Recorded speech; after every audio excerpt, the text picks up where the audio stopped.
Good evening, everyone, and welcome to Westmont High School for this regular meeting of the Westmont Planning and Zoning Commission here on Wednesday, June 10th, 2000. Calling to order. I would like to have the roll call, please. Commissioner Sharp, Commissioner Van Buren is present, Commissioner Thomas. Here. Commissioner Scales. Here. Commissioner Lavoie. Here. Commissioner Clemens. Here. And Chairman Carmichael. Here. We have a quorum. Okay, thank you.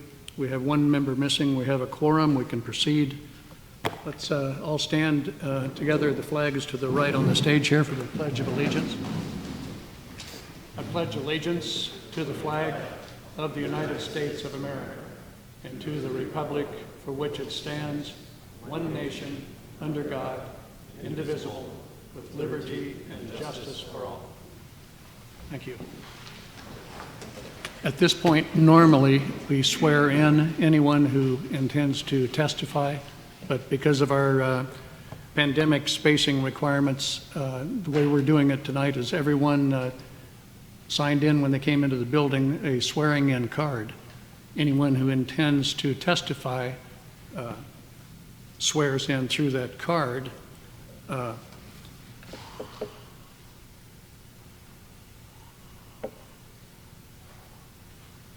So when I receive these cards, I'll call the people up by name one at a time.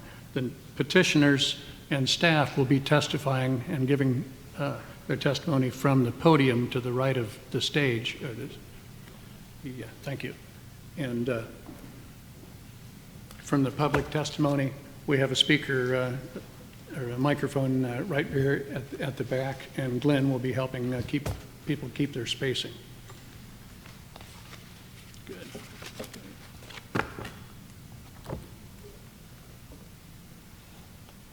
Reminder, everyone, please make sure your electronic devices and phones are muted. And next item is the approval of the minutes from our March 11th, our last regular meeting. Do I have a motion? Motion to approve. Clemens. Motion Clemens. Second, Lavoie. A motion, a second. Discussion? Roll call, please. Commissioner Van Buren votes yes. Commissioner Thomas. Yes. Commissioner Scales. Yes. Commissioner Lavoie. Yes. Commissioner Clemens. Yes. And Chairman Carmichael. Yes. Thank you. Our next item we have on every meeting is an open forum. And this is where anyone from the public who wishes to speak publicly on any issue that is not on our agenda tonight may have the microphone. Do we have anyone who'd like to speak on any issue other than our agenda items? Seeing none, we'll move to item 8, a review of our public hearing procedures. In the public hearing, normally we will introduce the petitioner and the petition. That petitioner will come forward to the podium, make their presentation first. Then our staff, the Westmont Village staff, will get to come in and give background information, explanations to us on the issue.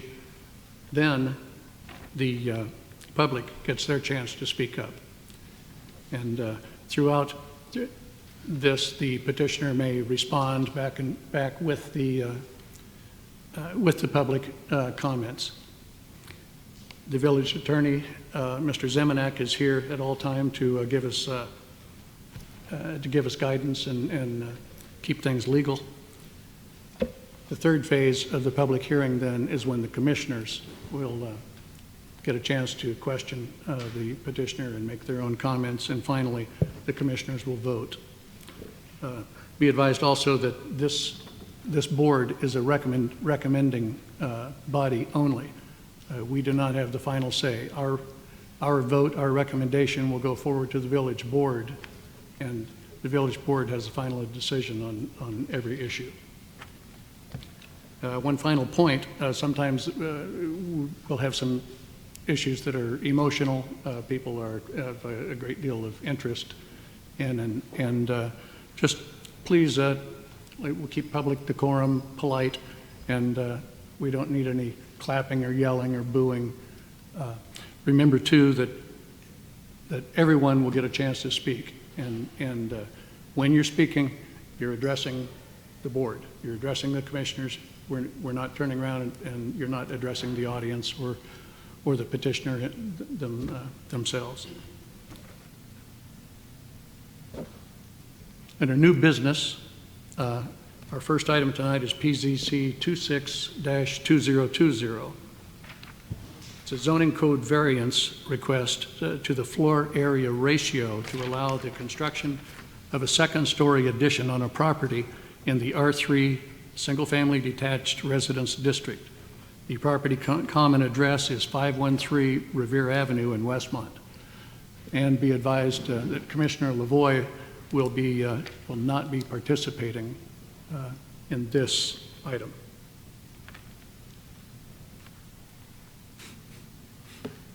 I can't see way down there, but do we have we do. Good evening.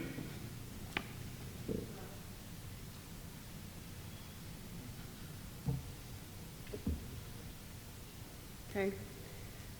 Good evening. My name is Melanie Lavoie.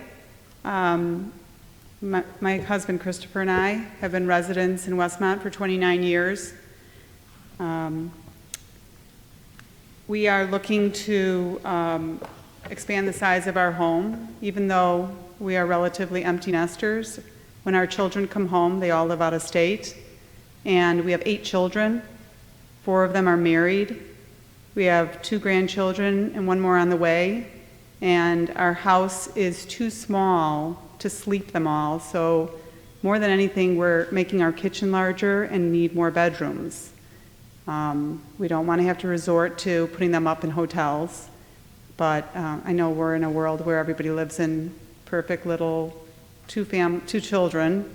We're the exception, and we're very proud of that.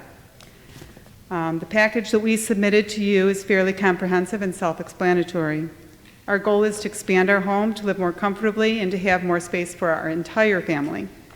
We have spent a great deal of time planning this project, and due to the small size of our pie-shaped lot, we have limitations on expandability. The truth is that we live on a larger lot in Oakwood. If we lived in a larger lot in Oakwood, we would not need the variation at all. We have investigated other renovation projects in Oakwood, and it appears that in some cases the FAR is exceeded by far. There is a home on the end of our block that is 3 stories, and the home is very large. It's a 6-bedroom. We believe that our project fits into the neighborhood nicely and sets an example for what could be done with this particular model in the Oakwood neighborhood. We have reached out to our neighbors, and we have been well received. We have been complimented on several occasions. We have several signatures supporting the requested FAR variations. We have also submitted the project information to the Oakwood Homeowners Association, and to date we have not received a response. We kindly request your positive recommendation to the Village Board for this floor area ratio variation. If you have any questions, I'd be glad to answer them. Thank you. Staff comments, please. Ms. Johnson.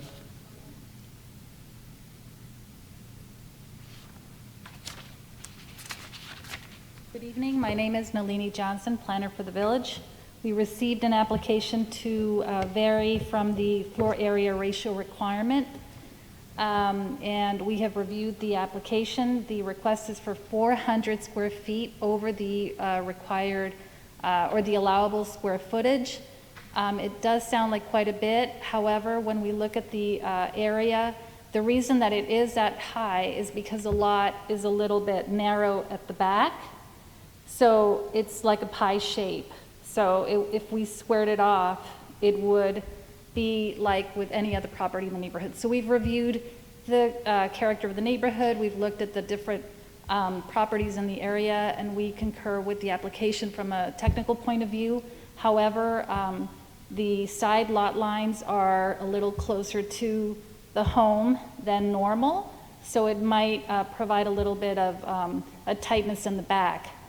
And to clarify, this floor area ratio variance deals with an expansion of the second story towards the front over the garage, and this is the only item in the project scope that is being reviewed right now. So there is not an additional second story, it's an expansion of the floor area of the second story towards the front of the building over the garage. Got it. All right. Thank you. And Nalini, can you just state for the record whether this project, once completed, will comply with all yard setbacks and height and lot coverage and other bulk regulations of the zoning district? It does. This is the only item out of all the zoning categories that we review that requires a variance in order for this project to proceed. Other questions? Is there anyone from the public who would like to address this? If not, let's go right to the commissioners. Tonight we'll start with Commissioner Scales. Thank you. I guess, first off, I don't envy you when it comes to your Christmas shopping list, but I think the project looks great. I can understand the need for additional space. It's a slight overage on the FAR, allowable FAR, and I would be in favor of it. Thank you. Commissioner Thomas. I also 8 children. I understand completely. Some thought has gone into your project, and you've obviously done your homework, and I support your request. Commissioner Clements. I also appreciate everything you've looked into and was very thorough on this. And since the way the layout is and going over the garage, et cetera, I'm in support of it too. Commissioner Van Buren. Your presentation was very thorough, as well as written, as well as other. And this does not increase the footprint of the house whatsoever. It increases the floor area. But it's well done, and I'm all for it. Thank you. Did you mention that you had included neighbors' signatures in the packet? I don't recall seeing that. No, it was not in the packet. We were actually gathering them yesterday, but it was quite stormy, so I only have a couple signatures that I have with me. And so, John, what did we would have If you want to submit present them that to Mr. Secretary at the end, Mr. Van Buren, at the end of the row here, Bruce, can you run those over? we can enter that into the record.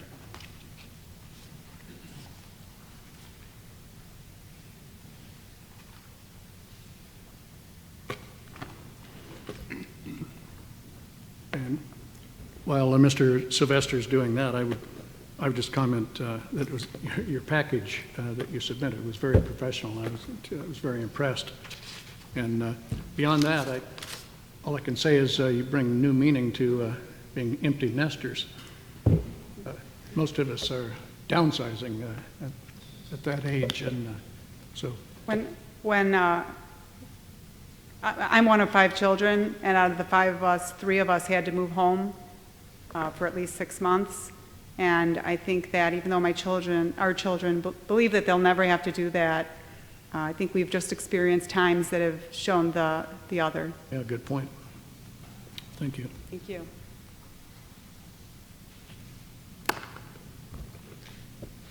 Okay, Chair would entertain a motion to approve BZC 262020 zoning code variance request to the floor area ratio to allow the construction of a second-story addition on a property. So moved. R3. Got it? Second, Clemens. Roll call, please.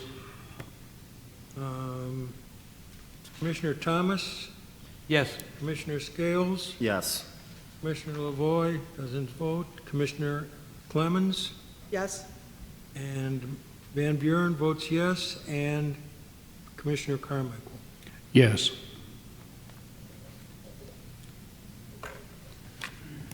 Okay, so folks, you have your approval. Again, this is a recommendation only. You'll be notified when the village board meets, and you can appear before them.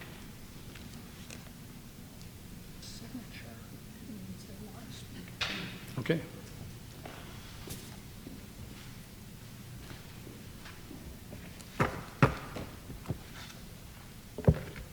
Next item, EZC 192020, a request from Westmont Apartments Limited Liability Company to build a 7-story mixed-use building with ground floor commercial uses, residential uses on floors 2 through 7, and structured parking on properties located at 1 North Cass Avenue, 13 through 19, and 21 East Burlington, with accessory parking lots at 14 and 20 North Linden Avenue in Westmont.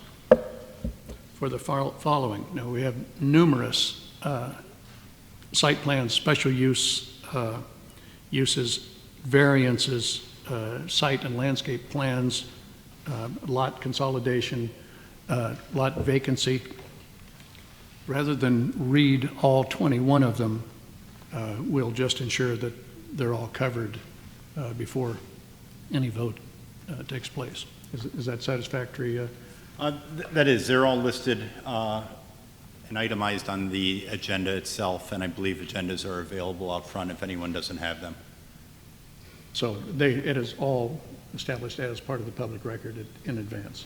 Right. And I think staff can, when it's time for the staff report, they can go through the numerous variances and special uses, et cetera, that are required. okay. Then who will present for the developer? Good evening. Good evening, and thank you again, members of the Planning and Zoning Commission, members of Westmont, and members of our audience. I'd like to thank you for allowing this opportunity to present. We believe it will be a very exciting.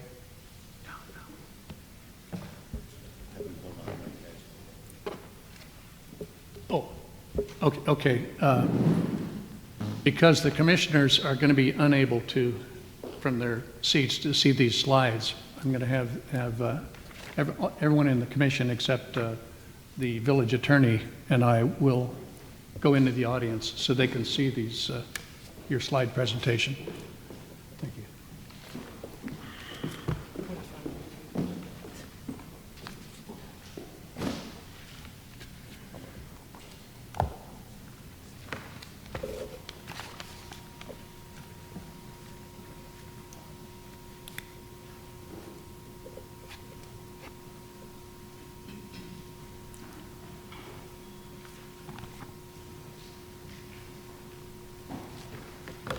Okay, sir.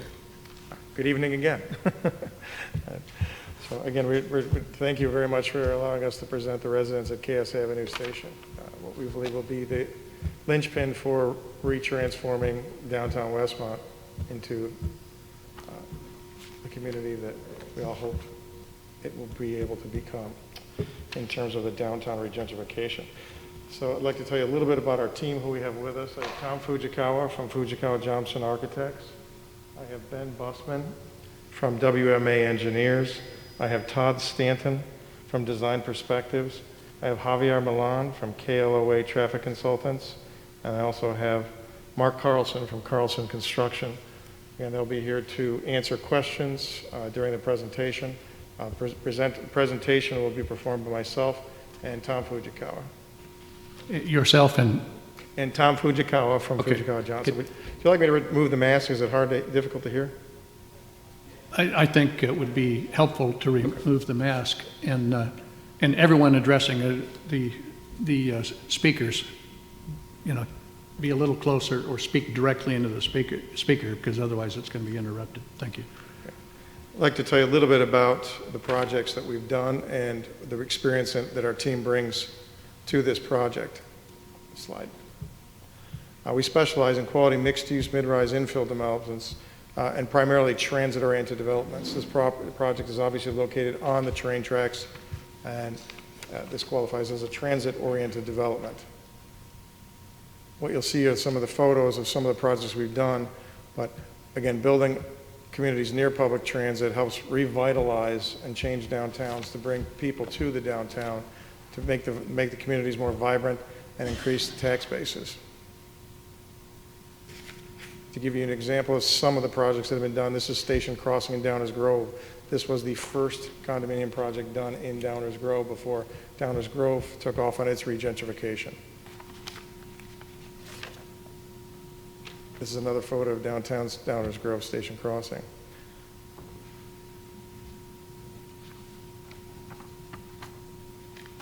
We have the essential experience in the site acquisition, zoning, environmental issues. This site has obviously quite a few arms and legs on it, as we'd like to say, in terms of working through some of the utility requirements, working through some of the street alignments, working in conjunction with the village, working through the environmental issues. This is primarily what we specialize in terms of downtown infill sites. We, quite frankly, have not encountered a site that did not have multiple issues. We, quite frankly, have not encountered a site that did not have multiple issues in terms of acquisition, zoning, and environmental, and this is what we specialize in. This project, this is downtown Glen, this is Glenstone in downtown Glen Ellen. This is Crescent Station, also in downtown Glen Ellen.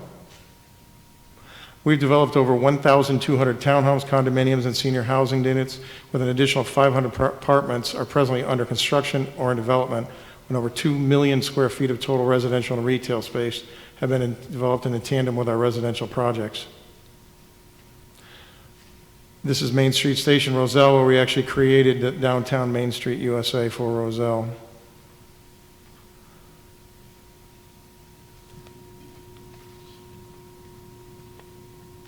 This is 51st Avenue Station in Oak Lawn on the downtown, also on another metro line. We also have done high rises, so our experience level does not end at mid rises and infill. We do high rises as well. This is 1111 South Wabash in Chicago.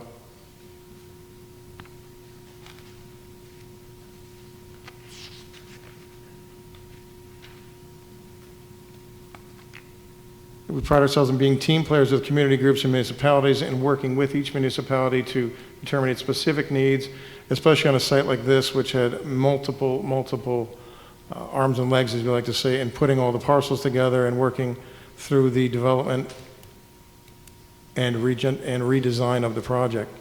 This is Park Avenue Station in downtown Clarendon Hills, right on the train tracks. Again, this is a formal material service testing site. So as you can imagine, the environmental issues on this site were off the charts, but yet we were able to work through and work with the municipalities and work with environmental agencies to make sure that these sites became developable. And what you see now has been in place for over 10 years.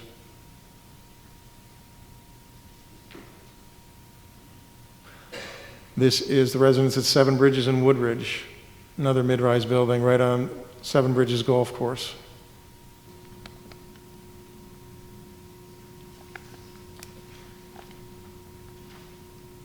Again, the key to building better homes is building better relationships, and we hope that in working with the village's staff and the various members of the village that we've achieved that goal. This is downtown LaGrange, another town that is regentrified and seen probably one of the most exciting redevelopments of their downtown, where I would almost compare downtown LaGrange almost to Lincoln Park on a Saturday or Friday evening if you've ever gone down into downtown LaGrange. And again, this was the second project to come into downtown LaGrange and now one of, I believe, 10. This is also in downtown LaGrange, Kensington Station Townhomes.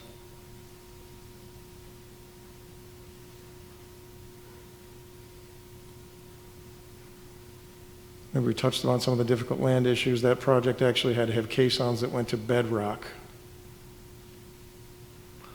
This is downtown in Oak Park, Victoria Station Townhomes. Chicago and Orleans, the high-rise on the corner there, that's 198 condominiums with retail on the lower level. Our firms and our team is pretty much known throughout the industry in terms of developing mixed-use developments, and I dare say with humility that there probably isn't another developer who's done more projects in the near west suburbs than our firm and our team. Lincoln Station Apartments is a new project right now that's currently underway. That's 220 units right on the train tracks, right next to an adjacent 26th Metro stop train station. That's an overall view of the site plan. And these are the elevations that are in process right now. Next, I'm going to turn the project over to Fujikawa Johnson, the design architects, and I'm going to tell you a little bit about their firm so you know what their expertise level is.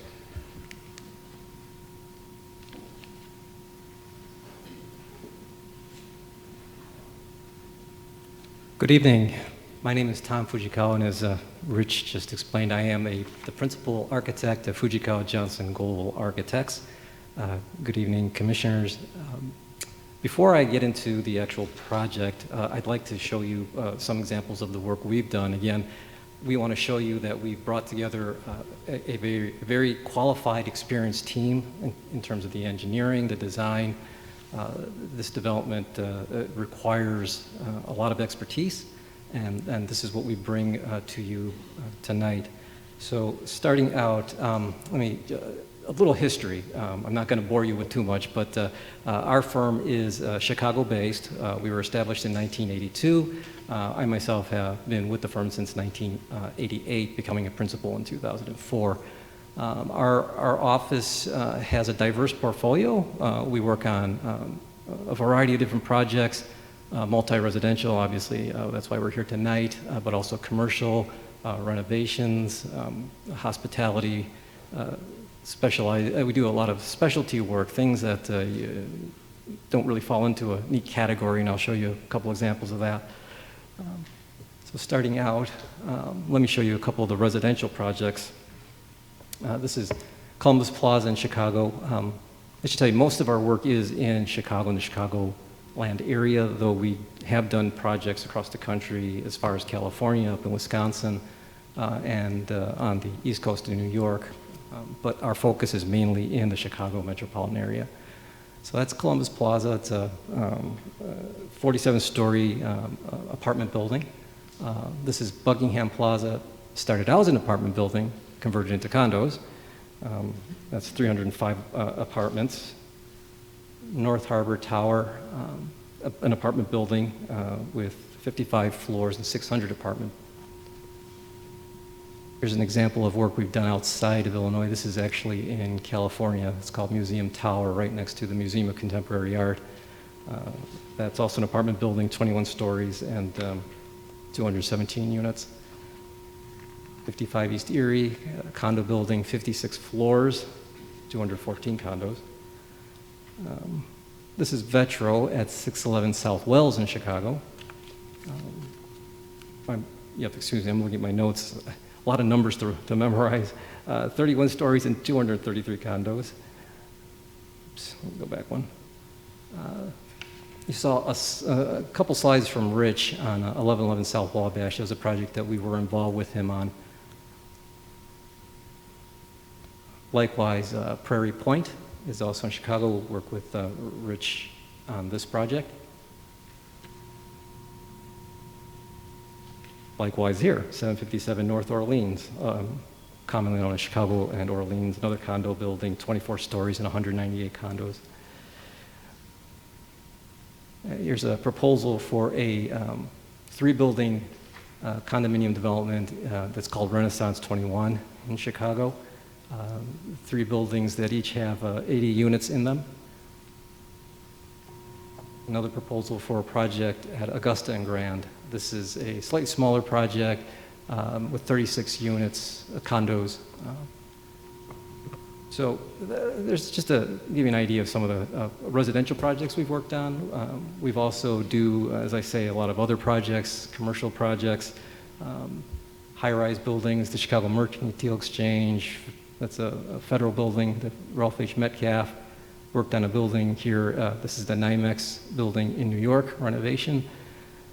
Suburban work, just so you understand, we do work in the suburbs and are very experienced working in the suburbs. That's 701 Harbor Road in Oak Brook. That's Tallgrass in Bolingbrook. We actually designed a Naperville Municipal Center in Naperville. This is the Kemper Insurance Company. We redeveloped that as the Kemper Business Lakes Corporate Center. We do retail projects, dining facilities, interior renovations, roof decks, a variety of different projects. I work out at the airport, doing work in the United Airlines terminal renovations. Again, just to give you an idea of the breadth and depth of the work that we do. Another thing I'd like to point out is the hospitality work we do. We're often brought in as the architect of record, working very closely in collaboration with specialty interior design, hospitality designers. I'd like to show this only because there's a lot of parallels between hospitality design and residential design. All these are renovation projects, working on the Hilton, the Gwen. This is Embassy Suites in Lombard, Marriott in Chicago, the Hyatt Mag Mile, again the Gwen, and that's also the Gwen. Also do school projects, and one of our other specialties is childcare design. And here are some of what I call those specialty projects that don't quite fall into any neat category. I mean, everything from fire stations to historic preservation, pedestrian bridges. We actually were brought in to help finish, you may recognize this is Mosier Tower, the Millennium Carillon in Naperville. We helped get it open to the public. So it was the phase 2 of the project. But we do renovations at the Richard J. Daley Plaza, placement of statues in a plaza, a variety of different things. Land planning projects. This is at Barrett Woods. This is Illinois Center, Rosemont Corporate Center. This is Renaissance Village, Cumberland Plaza. So again, just wanted to give you an idea of what it is we do, the kind of the projects that we have experience with. So with that, I want to turn it back to Rich to talk to you briefly about the builder. Thank you, Tom. Again, we have partnered with Carlson Construction, the construction entity for the project. Carlson Construction, as of very recently,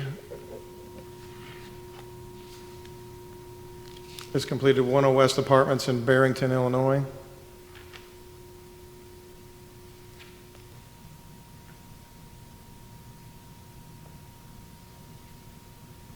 Watermark at the Grove in Elgin.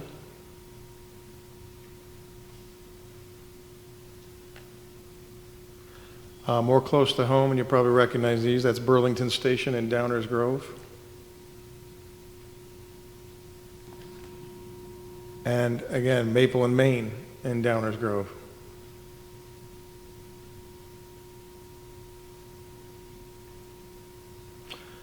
I think you can gather from the information, I'd hopefully like to say that we have a team we've assembled that has a great deal of experience in mid-rise, from everywhere to high-rise to commercial to residential and everything in between in terms of construction, design, and development team. Before I turn it back over to Tom to discuss the actual building go through, this is a luxury mid-rise apartment building. We have taken quite a bit of time to going through with the village and plan the project. Project originally started out at 10 levels and was moved back to 8 stories and eventually was settled at the 7-story level now through working with the village and the requirements of parking and the requirements of, while matching bringing as many doors as we could to the downtown, again, to assist in the regentrification of the downtown. At the end of the presentation, I'm going to talk a little bit more in detail about some of the parking that's available from both the developer's end and the village's end, as well as discussing some of the details about the rental units themselves, what they'll be renting for, the amenity levels, what the amenities are that we're going to be providing in the building itself. Before we do that, I'm going to turn it back over to Tom, and Tom's going to walk you through the project. Thank you. Thank you, Rich. Hello again. So let's start out with the zoning map.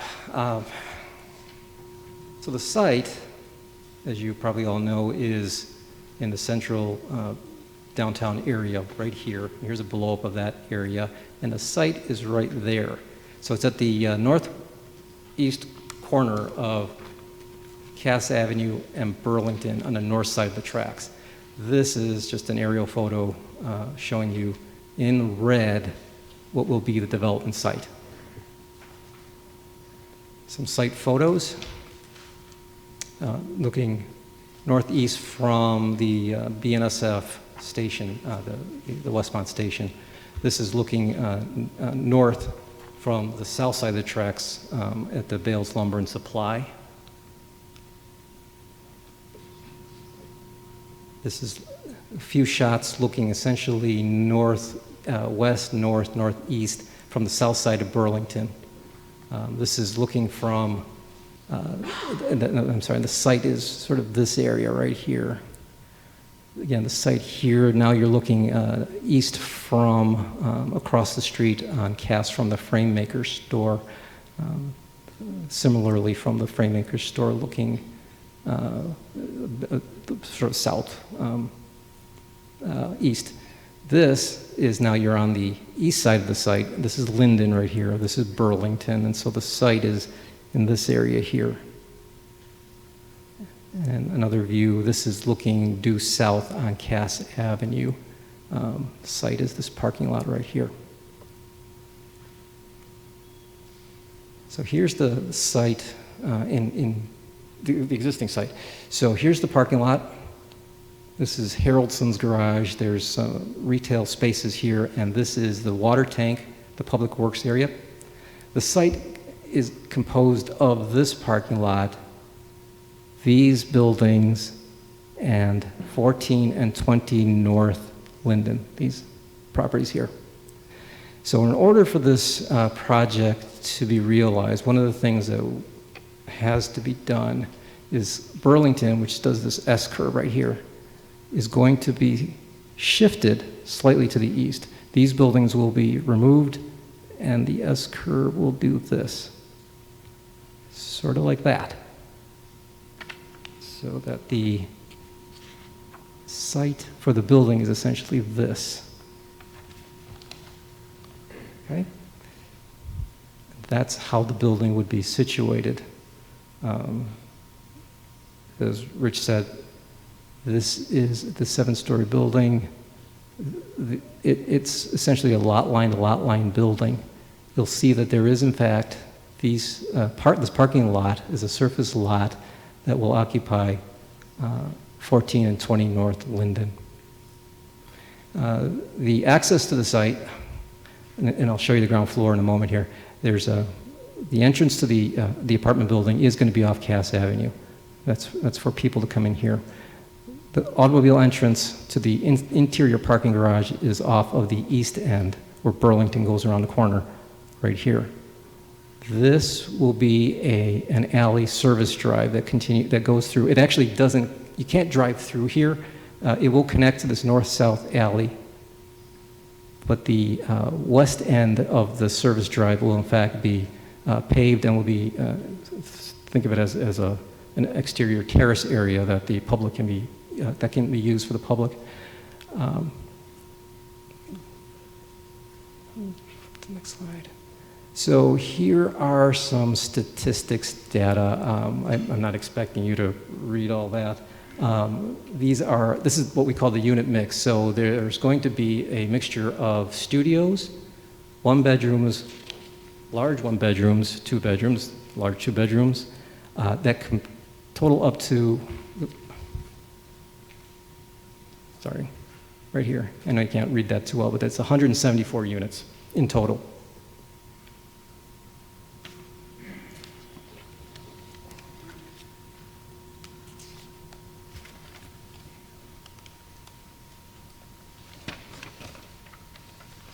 So this is, again, just a breakdown of those units and how many units there are on each floor. As you can see, the pinks are the studios, the blues are the 1-bedrooms, and it shows up as orange, but those are the 2-bedrooms. Again, 174 units in total, spread across floors 2 through 7. The ground floor is retailed. There, you'll see that there's some amenity spaces and parking.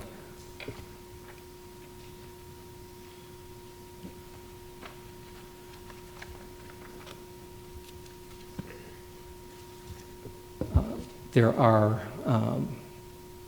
about a 262,000, roughly, 263,000 enclosed gross square feet. There are 2 retail spaces that we're envisioning at this point, one that faces Cass Avenue and one that's on the south side of the building on Burlington. The retail spaces total about 7,200 square feet in total. There will be site area, which is up here. In total, if you look at it across not just where the building is, but also including the north lots, the 14 and 20 North Linden lots, there's, I believe, about 2.3 acres of site. So the FAR, the term FAR is floor area ratio of building to the site is, hold on a second.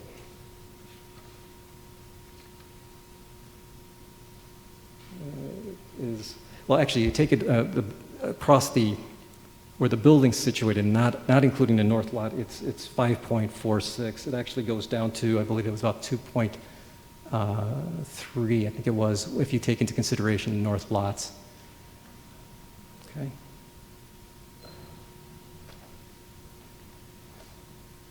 Off-street parking,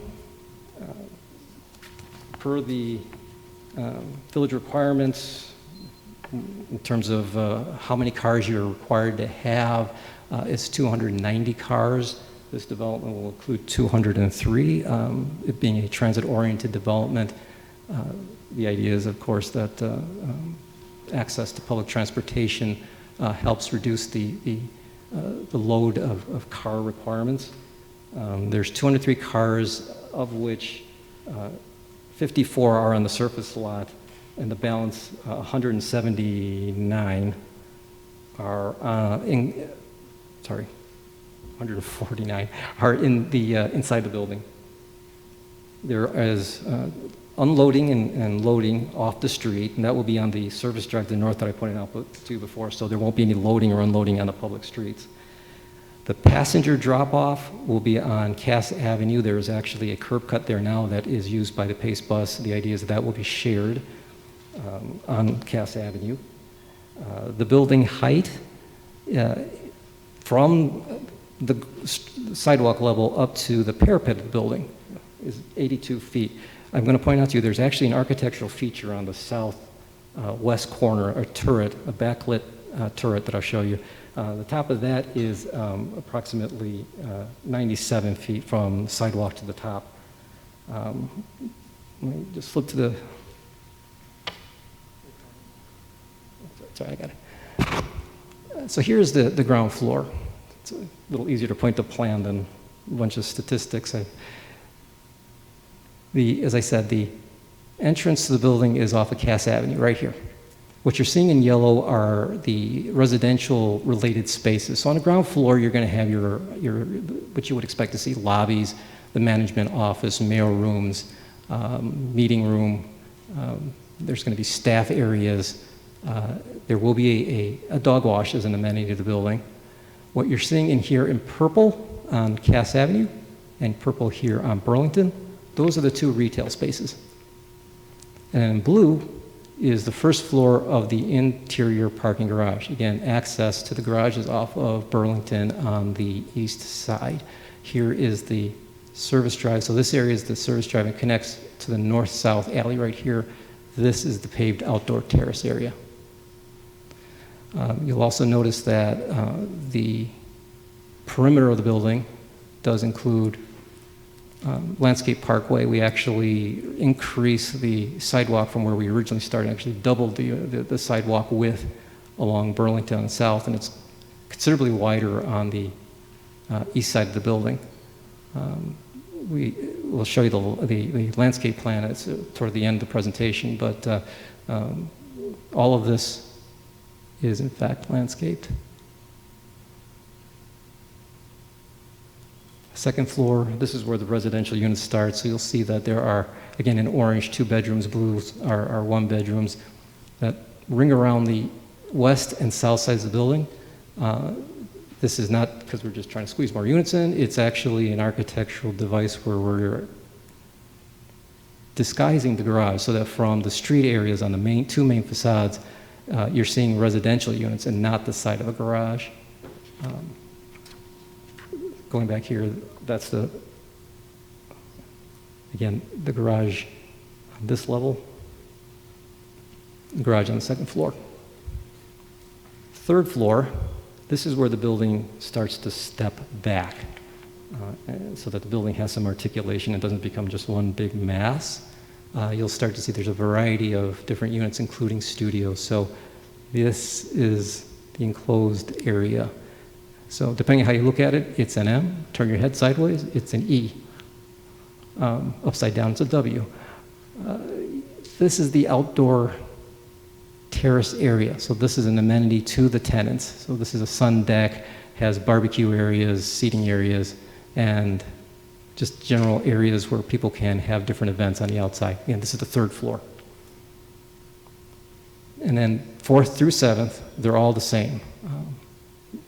You can see here more of the outline of the building as the building rises up. These are elevations. So this is what the building would look like if you just saw it straight on from the side. This is Cass Avenue. So I mentioned the turret. This is the architectural feature that highlights the southwest corner. This is the prominent corner of the building, the side of the building, the corner of the building that will always be visible. So we wanted to make a more of a feature out of that corner. This is the Cass Avenue retail. That's the entrance. This is Burlington as viewed from the south. Again, the turret at the corner.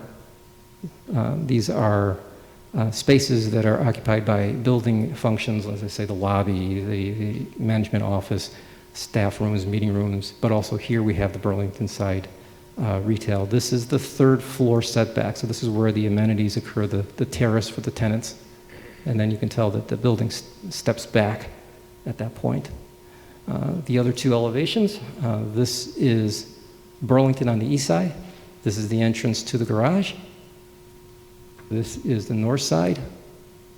This is the side with the alley on it. And so if we blow up part of the elevation, give you some idea of the materials that we're envisioning for the project.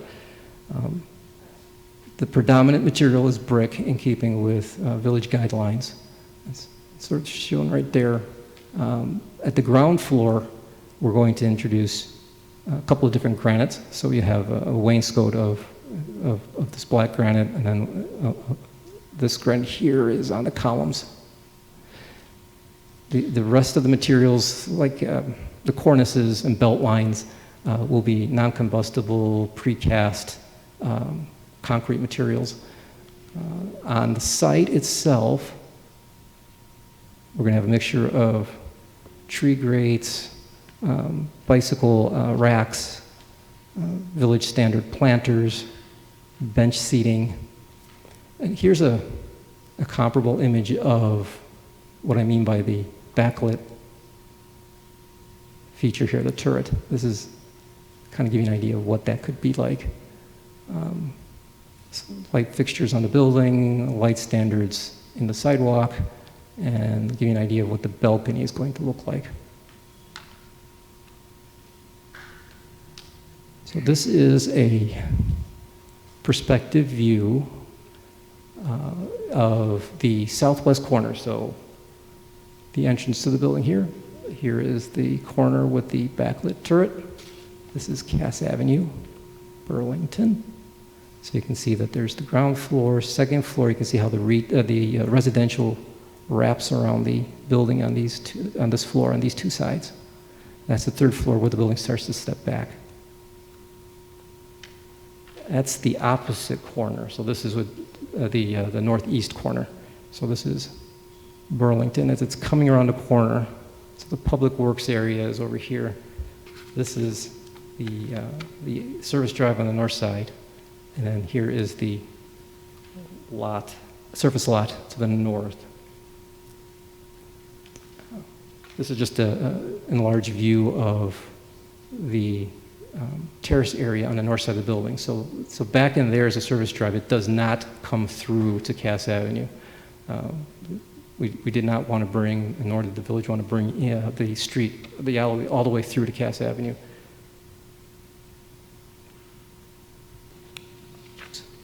So let's briefly talk about landscaping.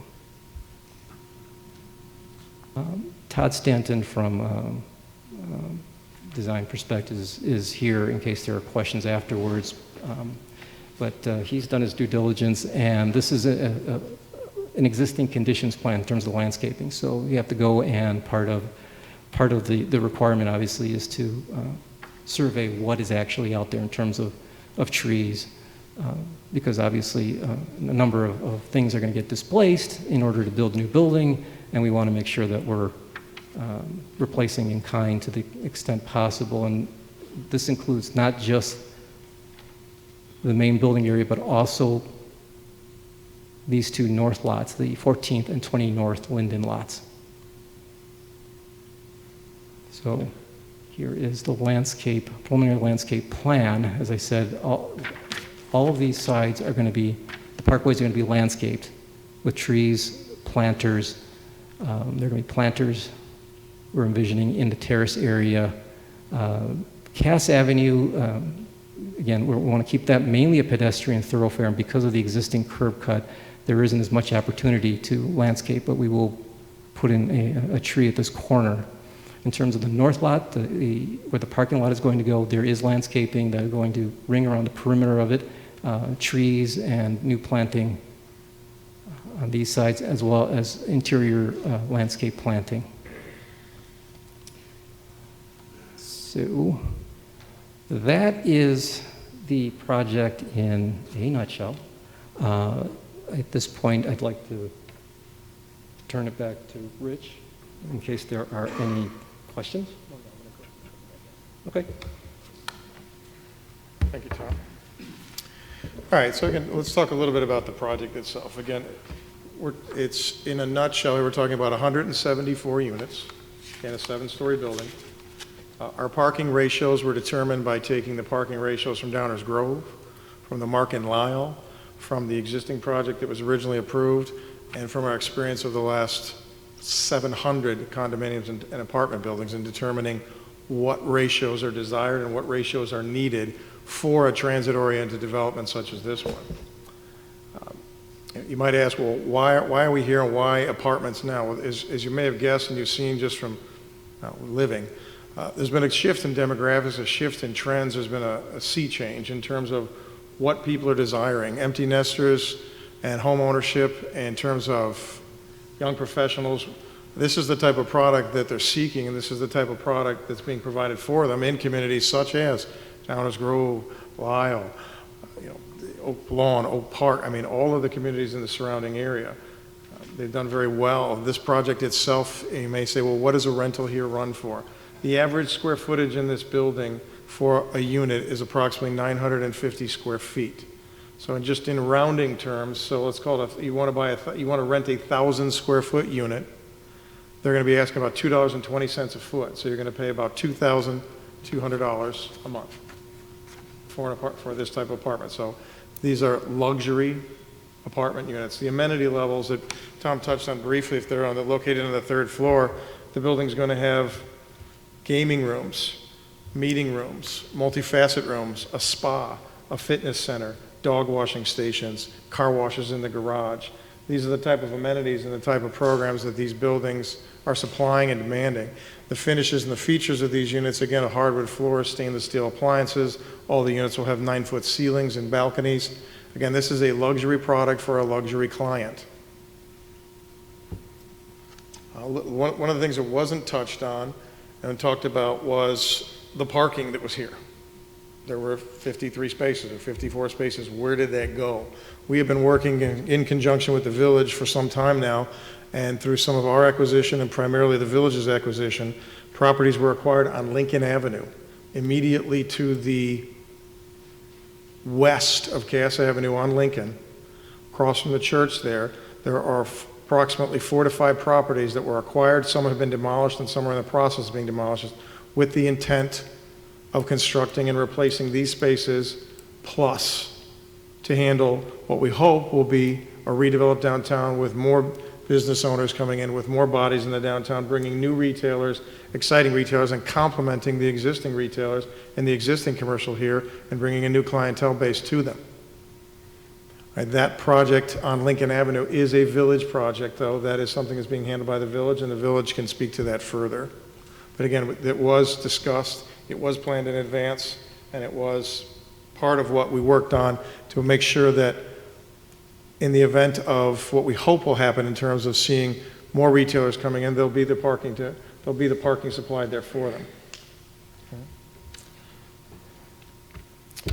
In terms of Lincoln, again, the intent there is to replace the existing and hopefully with far more than what was existing there as well, and that's subject to village design and final village review. I think they can speak more thoroughly on that. As was mentioned, we have a parking lot on Linden Avenue. Already the village has torn down the blighted house that was on the corner, which is already a vast improvement. Again, a project like this, when it regentrifies a downtown in terms of home values in any community, such as, you look at any of the demographics and any of the data, such as Elmhurst, Downers Grove, Lisle, Clarendon Hills, when you regentrify the downtown, the surrounding homes immediately become more valuable because people want to be there. It's an exciting, vibrant community. The values go up. And again, the data is there to support based upon home values and the trends that happen with those. With that, we're open to questions. We thank you for your time to listen to our presentation, and we'll have the different disciplines here to answer any questions, whether they be landscaping, development, construction, or architectural. Thank you. Yes, and we would also need your traffic consultant to testify. Yes, our traffic consultant is here if there are other traffic-related issues or questions as well. Well, I think it's in your best interest to have your traffic consultant testify as to his report so that there's evidence in the public hearing record about that. Okay, so you'd like him to come up now and just go through his report? That's the recommendation. Okay, absolutely. With that, we'll have Javier Milan from KLOA, and he will go through his report. It should be noted that there was a more recent report we did get from the village's consultant that was dated June 2nd. That was not provided to us with the original package, but he is able to respond to that, but you will not find that response in your package because, again, we did not get it with the original package. But he will be able to respond to those as well.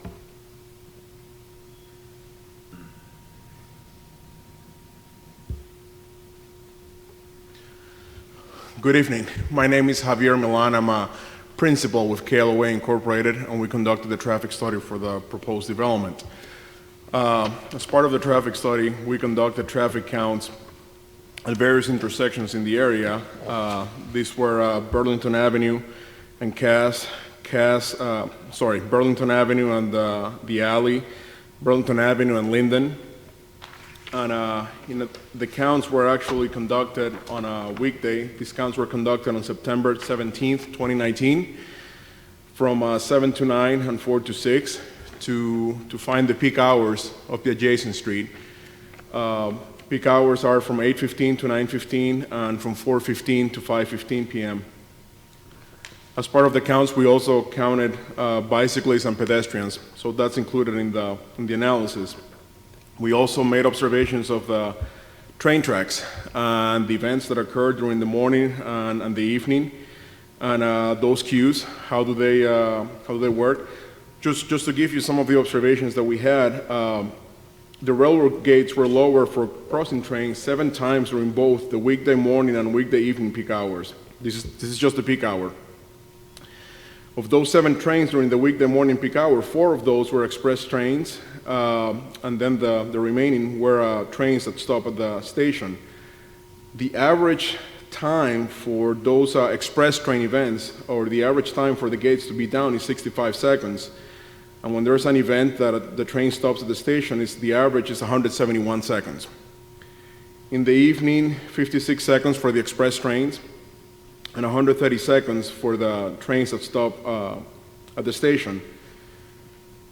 With that, we observed the queues, and during the weekday morning peak hour, northbound queues on Cass Avenue generally extended from the at-grade crossing to 55th Street between 8 a.m. and 8:15 a.m. And those queues were the result of the frequency of the trains and the gates going down. No excessive queues were observed on Burlington Avenue or southbound Cass Avenue during that time.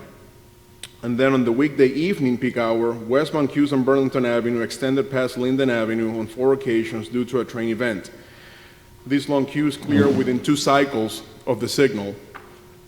And then the average queue, not an event, but just the average queue on Burlington Avenue extended to the outbound only access drive right now for the parking lot. And those queues dissipated with every green phase. So once we have all that information, we certainly have to do or calculate the estimated trips that will be generated by this proposed development. So we do that using the Institute of Transportation Engineers Trip Generation Manual, and to that we look into the census data for what percentage of residents in the area use public transportation rather than driving when they're that close to the train station. So we found that 15% of the residents, of people that live in apartments within a quarter mile of the train station, use the train rather than driving. So we applied that percentage because we certainly expect that this will have the same characteristics, 15%. It's only 450 or 500 feet away from the train station. So once we have that, we assign the traffic to the area based on the existing travel patterns. I do have to say, we don't analyze in a vacuum. There's certainly going to be growth in the area. There's things that are going to happen before this even comes into place. So we included the recently approved Quincy Station traffic. We also increased the traffic volumes by a growth factor that was provided to us by the Chicago Metropolitan Agency for Planning. And then once we have that, we add this traffic. Again, not to analyze in a vacuum. Based on the analysis, the intersections are projected to continue operating at the same level of service. Level of service is just a grading system that is given to an intersection as to how well or how bad they are operating. Just to give a little bit of a sample, Cass Avenue and Burlington Avenue, under normal conditions, and again, when there's a train event, yes, it backs up. Nobody can deny that, but operates at level service B and C. That's in the morning and evening, and it will continue to do so under year 2026 conditions with the growth factor, with Quincy Station, and with this development, with an increase in the overall delay, when you take everything into account, of about 2 seconds. So a very minimal increase in terms of delay. We also looked at the parking, as it was mentioned. We need to look at, how does this compare with other developments in the area, and do they provide sufficient parking? So we looked at several documents. We looked at the census data, like I mentioned, and one of the things that the census actually shows is that auto ownership of rental units within a quarter mile of the train station here in Westmont, it's 1.27 vehicles per rental unit. Very much in line with what they're proposing, the 1.2. We also look at TOD, transit-oriented development surveys of many other communities and facilities to see what it comes up to, and it also comes up very, very close to the 1.2. We also look at the Institute of Transportation Engineers parking rates, and it also comes about the same to the 1.2. That's why we feel very comfortable with the 1.2 that they are proposing. One of the things, and Rich maybe can expand on that, one of the things that they will be doing is unbundling the parking from the rent. So basically just giving the option of somebody that wants to save on parking because I feel, you know what, I don't need a car, I can take advantage of the train. Why should I pay a higher rent to have a parking space that I will never use? So they unbundle that to actually make it attractive for residents, and again, it's just a choice. So based on all those things that I mentioned, we concluded that the volume of traffic that will be generated by this development can be handled or accommodated by the existing roadways. and then that the proposed number of parking spaces will be adequate. Any questions, I'll be more than happy to answer them.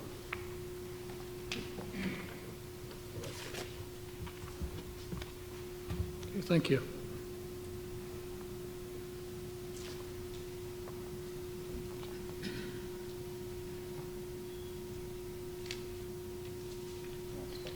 Okay, Mr. Gamonley, can you come back to the podium?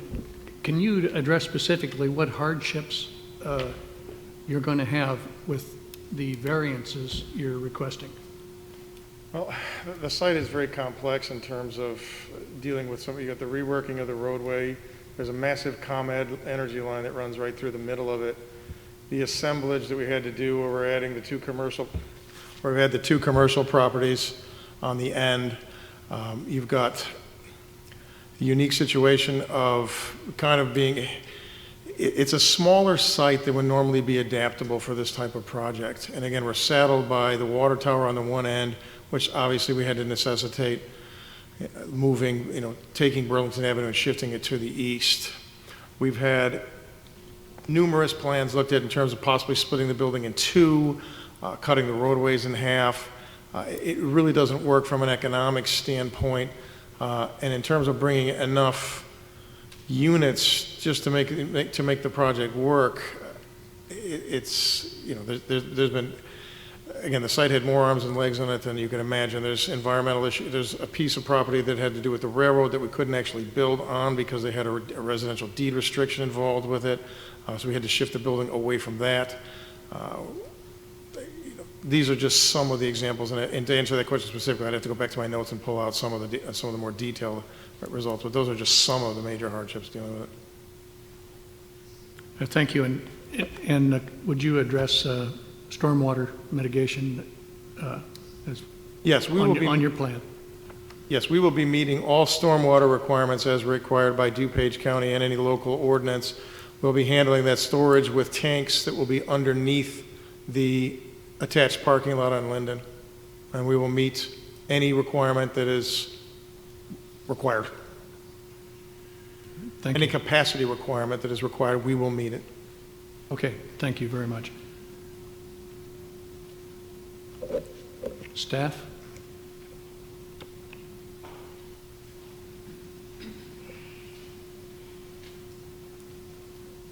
Hi, I'm Melanie Johnson, a village planner, for the record. I just wanted to go over the different variances that are requested in order for this project to come to fruition.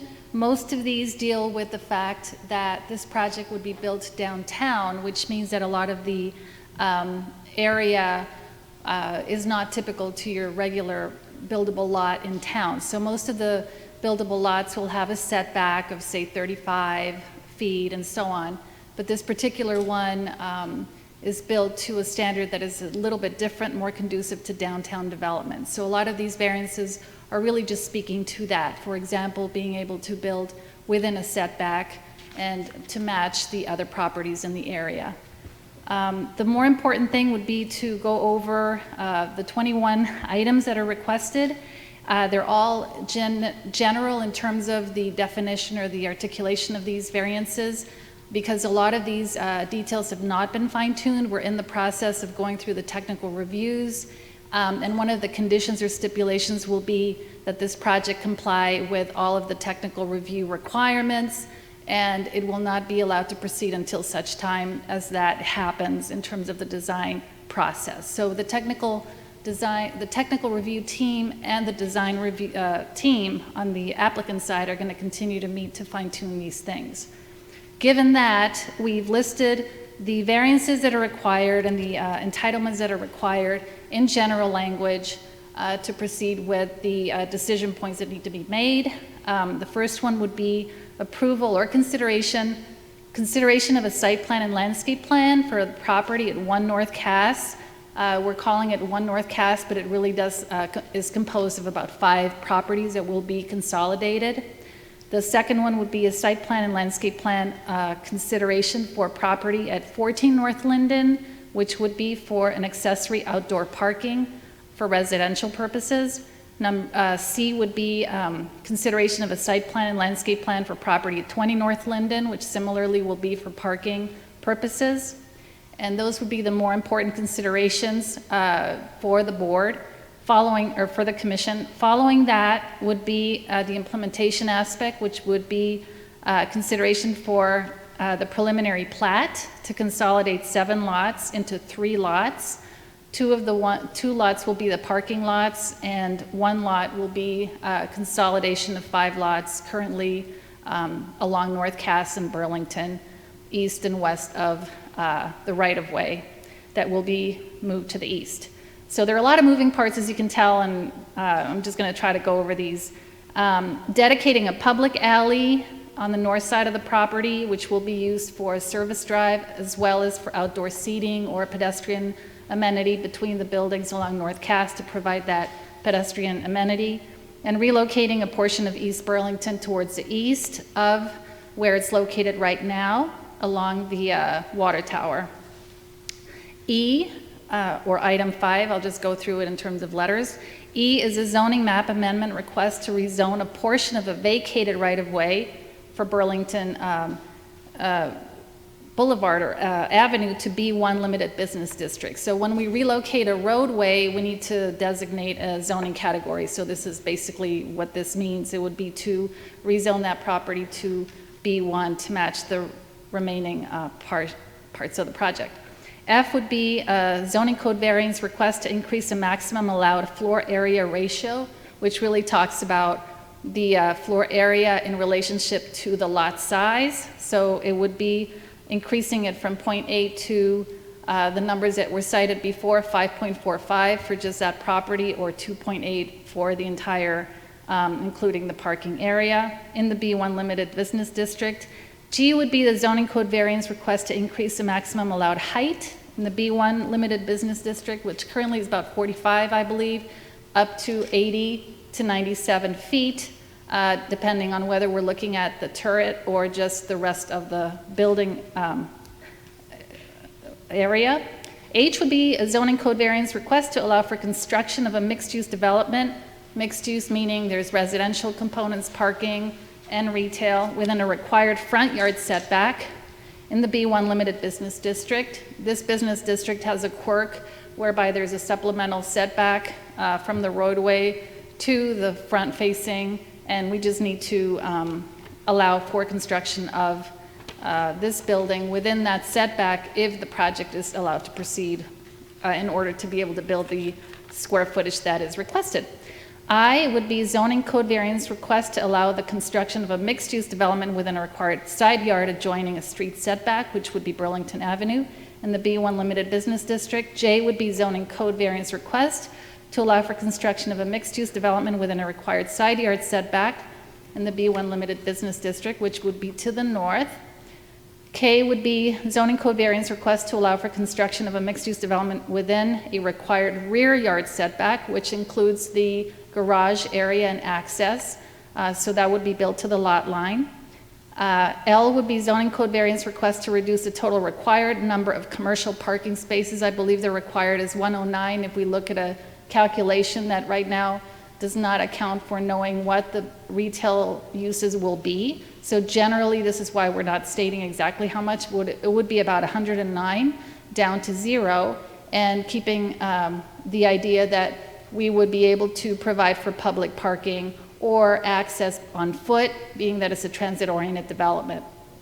M would be zoning code variance request to reduce the total required number of residential parking spaces to the ratio that is similar to Quincy Street development, so it would be similar to the approval kitty corner on the south side of the area of the train tracks. N would be special use permit for 14 North Linden Avenue to allow outdoor parking in an R5 general residence district. We're not asking for a rezone. Instead, we're asking for a special use permit to allow parking within a residential district. This way, there is no possibility for this particular lot to be used as anything other than parking in future.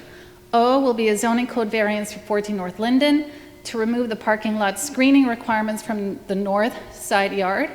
This is because the 2 parking lot areas will be merged into one. They will function as one parking lot so that the lot line will be cleared of any screening or fencing. P will be zoning code variance for 14 North Linden to reduce the interior parking lot landscape requirements, which is similar to the screening requirements. The screening will be a fence, and the landscaping requirements have to do with an area of plantable material. Q is zoning code variance for 14 North Linden to allow parking in the front yard, side yard, adjoining a street, and in front of the setback line. R, special use permit, and this would be along Linden, to allow for parking to occur within the area that normally would be used as a front lawn.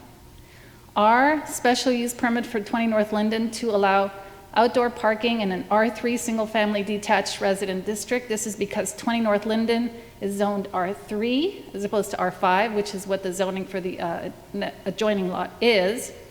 So it would be a similar special use permit to allow outdoor parking. S, zoning code variance for 20 North Linden to allow parking in the front yard and in front of the setback line, again within that front lawn area. T will be zoning code variance for 20 North Linden to remove the parking lot screening requirements from the south side yard, again because it adjoins the parking lot to the south, and so there wouldn't be a need for screening or anything that would block the flow of traffic. U, zoning code variance for 20 North Linden to reduce the interior parking lot landscape requirements. Should I continue with? Thank you. I think this would be a good time for the commissioners to come back up and take their seats again.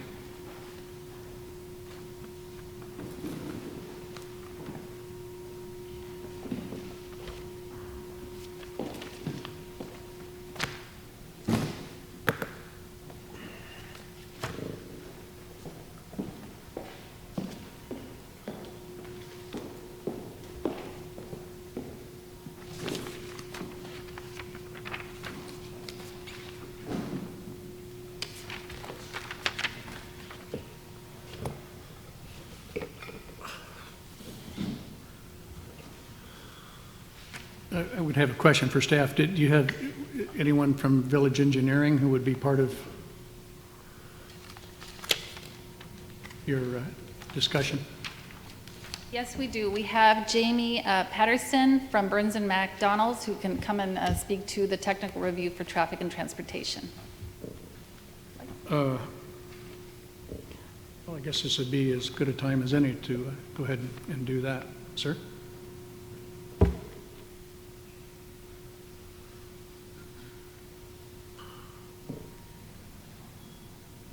Hello, Commissioners. Bruce Sylvester. I'm the staff with the village. Before the village's traffic consultant speaks, I just wanted to point out that the applicant's traffic engineer focused very heavily on the parking demands and traffic impacts that would be created by the development. I think what the village's consultant, Jamie Patterson, what we'll want him to focus on are some of the road alignments and some of the impacts on traffic related to the proposed realignment of Burlington. I don't know if you want to have the applicant's developer come and give a little more detail about that component because he did focus so much on parking, or if you just want to maybe have Jamie outline some of the village's concerns about the traffic and sight lines and whatnot along Burlington. So I'm just pointing that out. Lavoie, would you like to address more on the street traffic flow before Mr. Patterson? I am Jamie Patterson, Burns & McDonnell, Village's engineering consultant. And at this point, we thought that, first of all, that KLOA had, they put together a good report. We didn't have any objections to their methodologies or their findings. But we did have 3 concerns on the June 2nd memo that Mr. Gammonley had mentioned earlier. The first one is probably the most significant, and that was regarding the site stopping distance for westbound traffic on Burlington as they were looking around the southeast corner of the building. The IDOT standard for that we calculated to be approximately 150 feet, but when we put our scale on the paper, we calculated that site stopping distance to be about 105 feet. Obviously, that's a little bit of a safety concern in my opinion, and we think it would be just we just think it would be good to find a way to meet that minimum Would you requirement. define that term for us? The site stopping distance, it's a combination of looking at a driver's vehicle speed, their reaction time, and their braking distance. IDOT has some specific standards that combine those three factors, and at 25 miles an hour, we determine, excuse me, by the IDOT calculation that the minimum site stopping distance should be at 150 feet. When we looked at what that site distance would actually be on paper, we scaled it off at about 105 feet. So it's about 45 feet short of where it should be, and we see that as a bit of a safety concern. So that was comment number one. The second one was also about was kind of in that same area with the garage entrance on the east side of the building. It looked like we had about 22 to 24 feet between the curb on the west curb on Burlington and the garage door. We're not sure exactly if they're planning to have a gate or just garage doors or whatever that might be, but we would want to make sure that we don't have cars that are trying to enter the garage and have the tail end of their vehicle sticking out into Burlington. Again, another safety concern. And then finally was this was just a little bit more awkward. There aren't any specific standards for this, but the intersection, I'll say between Linden, Burlington, the public alley, and kind of the parking lot to the north. It's just an awkward intersection. It's not something that you see in a lot of places, so drivers approaching that intersection will have a little bit of they may have some hesitation on exactly how to maneuver through that intersection. And we thought there were also a little bit of pedestrian issues that should probably be addressed as well. Staff, would it be possible to get a slide of depicting this so that people can?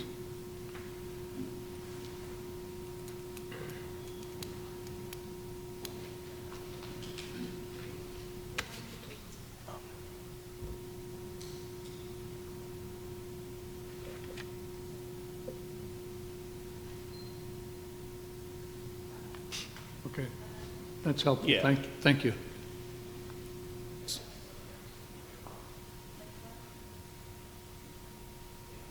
Yeah, that would probably be the best slide. Okay. So the awkward intersection that I'm referencing, it's kind of at the northeast corner of the building, the proposed building. You have the 16-foot alley along the north side of the building, and then that kind of joins with the driveway that accesses the parking lot. But then it also enters Linden Avenue / Burlington Avenue on the outside curve of Burlington Avenue. So it's just an awkward intersection that drivers are not used to seeing, and we want to make sure that there isn't a safety concern there as well, because I think drivers will have a little bit of hesitation as they approach the intersection.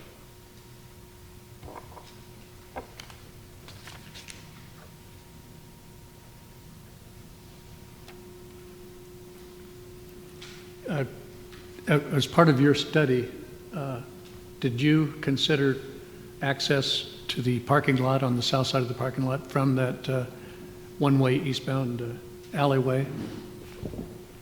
We would certainly be willing to look at those options, but I would also request that the applicant come up with some design ideas on how they could fix this concern with that awkward intersection. What about the alley coming down parallel to Cass to access the surface parking lot? I don't know if that was part of your study or not. We did not find any issues with that section. It's especially as you back up to that outdoor seating area, it's going to be relatively, it's not going to be used as much, so the traffic in there shouldn't be as bad. I have a question on the alley that comes down from Irving all the way down to the parking lot. Is that going to be one-way south from Irving, or is it just going to be one-way south from the northwest corner of the proposed parking lot? The alley on the west side of the The alley that parking lot? comes south from Irving Street all the way down, that's probably a question for the Yeah. developer, but Yeah, I believe they're two-way alleys, so, yeah. it's two-way north of the northwest corner of the parking lot.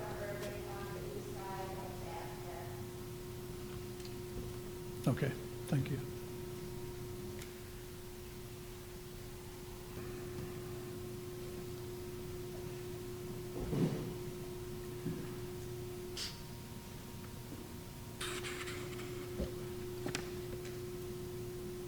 Does anyone have any questions for staff or for traffic?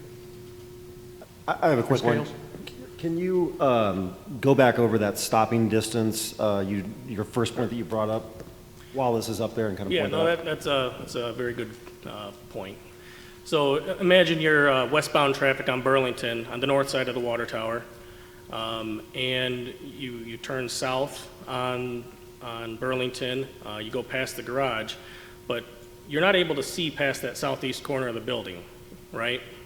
Well, if you have any queued up traffic that's at Cass Avenue, you might not be able to see them around that corner.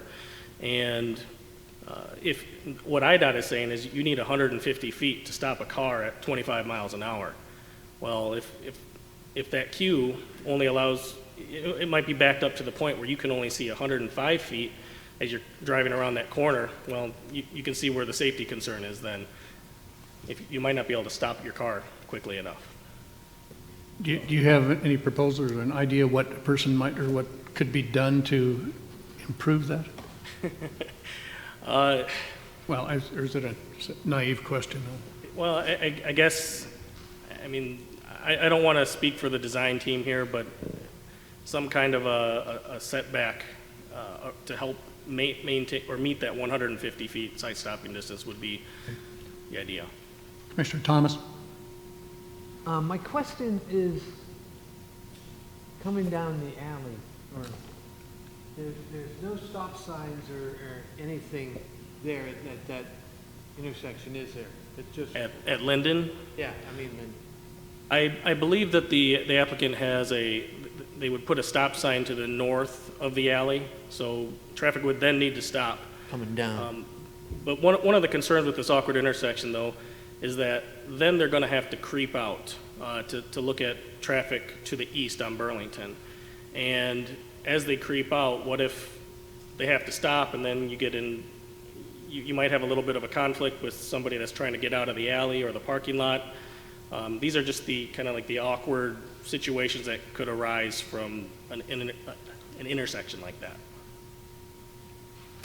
Commissioner Lavoie? Yes, Jamie, is a possibility to mitigate the sight distance and the concerns that you have with change of design speed? Well, IDOT's design speed calculation, it only goes down to 25 miles per hour. So our recommendation is just that we meet the 25 mile an hour sight stopping distance. And yeah, I guess we just leave it at that. Okay, and have you looked at the off-flow of traffic during peak hour on Linden? So when traffic backs up like it normally does now, would people have a tendency to travel northbound on Linden? That's a good question. I would actually like to defer to KLOA to answer that question. Okay, and I was a little bit confused about the alley too, if it were one-way and two-way, because the presentation, there's some material in there that suggests, of course, it's existing as a two-way, but if you come, you can't go northbound through that service alley that they're proposing to get to the alley. So I saw just a two-arrow coming to eastbound along the north side of the building. So you could not get to the alley going northbound out of that entry. I guess one of the concerns I would look at first is people who typically do use that alley from and go northbound on that alley. Then now they have to find a different way to access their property or that route. Yeah, I think this is one of those technical items that we're still trying to work out, though, with that whole intersection and figuring out what would be the best way to dictate the traffic in that area. Okay, and I'll go for a couple other questions since I'm well versed on this stuff. But from a service standpoint, too, this alley, that's where residents get their garbage picked up. That's where, you know, they access their properties. Do you think there's going to be any conflicts with this proposal versus the current use of the alley, including even some recreational activities, the impact of the residents? Can that be mitigated here, or as far as a traffic engineering perspective? One of the concerns that we have discussed is that I believe the village standard for vehicles to stop and park in an alley is 10, maybe 15 minutes. So if you do have somebody loading for, say, a restaurant, and they stop there, you could have people that they might want to sit there and wait, but they may end up waiting a while in that alley for a truck. Do you think that it's possible that with a backup like that people will try to navigate through the alley because of the backup on Burlington and Cass during peak hour? Yeah, I think people will maneuver however they can. If it means maneuvering through that surface lot, they'll do that. If it means getting around that vehicle, that truck that's stopped. Okay, I have other questions for the developer, but thank you for your input. Thank you, sir. Thank you. Any more staff comments before we go to the public?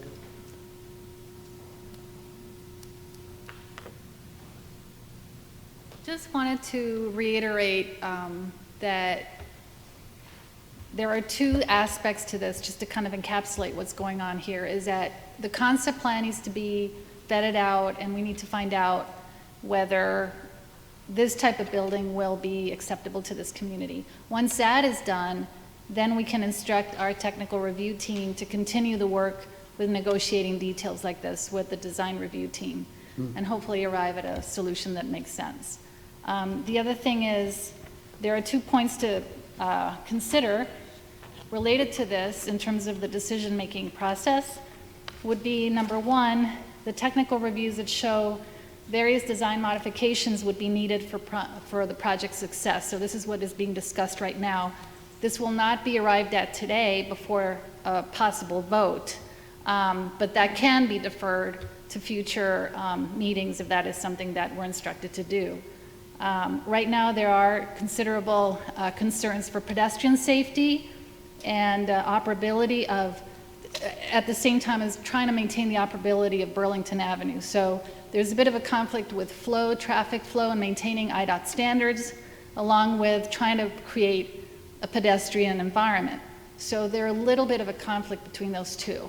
If we start putting in stop signs and crosswalks, then that can affect the flow of traffic. So beyond the stopping sight distance and all that, there are these other details that need to be worked out. Procedurally, we will make sure that all technical reviews are approving the project before we continue to the next step of implementation and permitting. So that is an assurance that you can have in terms of making sure that the project complies with all the codes of the village. So with that, there are some proposed stipulations that staff has come up with on page 22 of the staff report that are additional to making sure that things comply with the code, and they deal with some design ideas that are more general.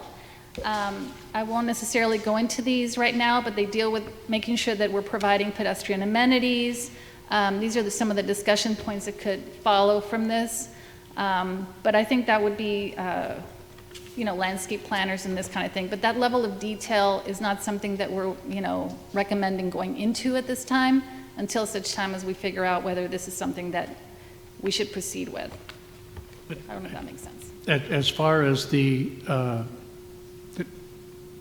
anything on traffic flow that doesn't comply with IDOT regulations, do we have the authority to recommend or to approve and send something to the village board that If we defer, isn't in compliance with existing?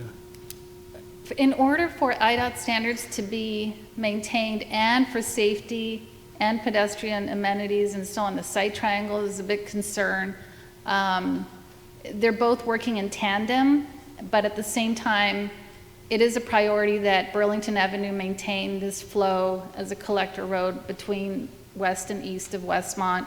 So, but at the same time, providing for that transit-oriented development aspect. So, what we can say is we'll continue to work with Public Works and the engineering team to come up with a proper right-of-way alignment, engineering, and so on, and make sure that the design fits in with that as opposed to the other way around. So there are going to have to be some concessions made by the developer team to allow for that to happen. We can come up with some ideas. I have some ideas in mind, but it's not something that we've discussed with the consultant or with the applicant team, but it's something that we can continue to do maybe on a weekly basis prior to the next meeting if there is going to be a continuance, or we can go ahead and go through every item that we've outlined earlier and approve, and subject to coming up with fine-tuning the specific details of each variance. So, for example, how many parking spaces, how high, is there a range or that kind of thing? And I leave that up to the commission to decide how you'd like to proceed. Okay. Okay. Thank you.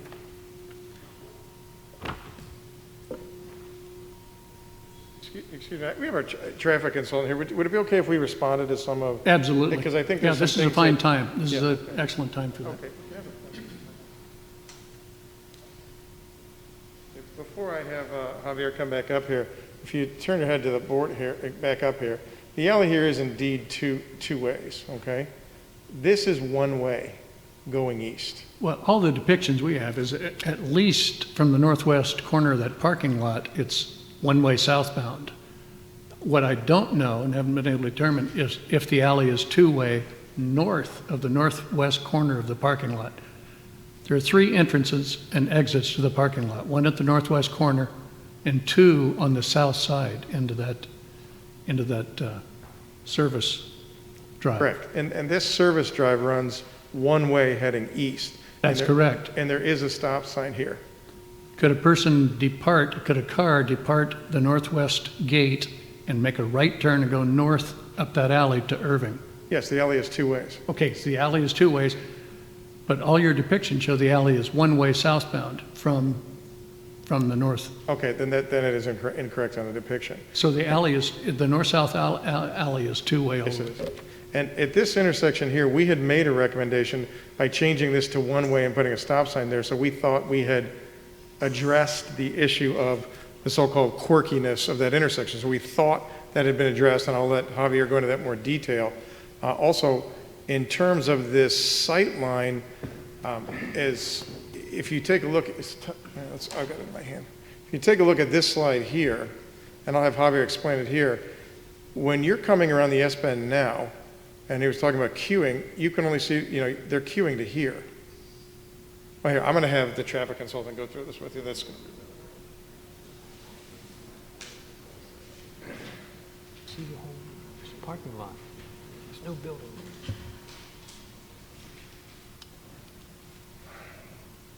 Sorry.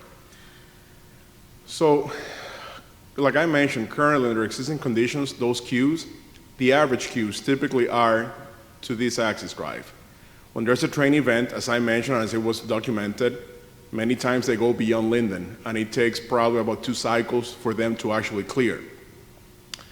Under the proposed plans, this distance in here is being extended all the way. It's like about 415 feet, so you're creating more of a storage area for the vehicles.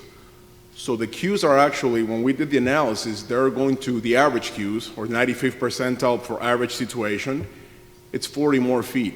So if I was over here under average conditions, 40 more feet will probably bring you to the curvature because of the extension.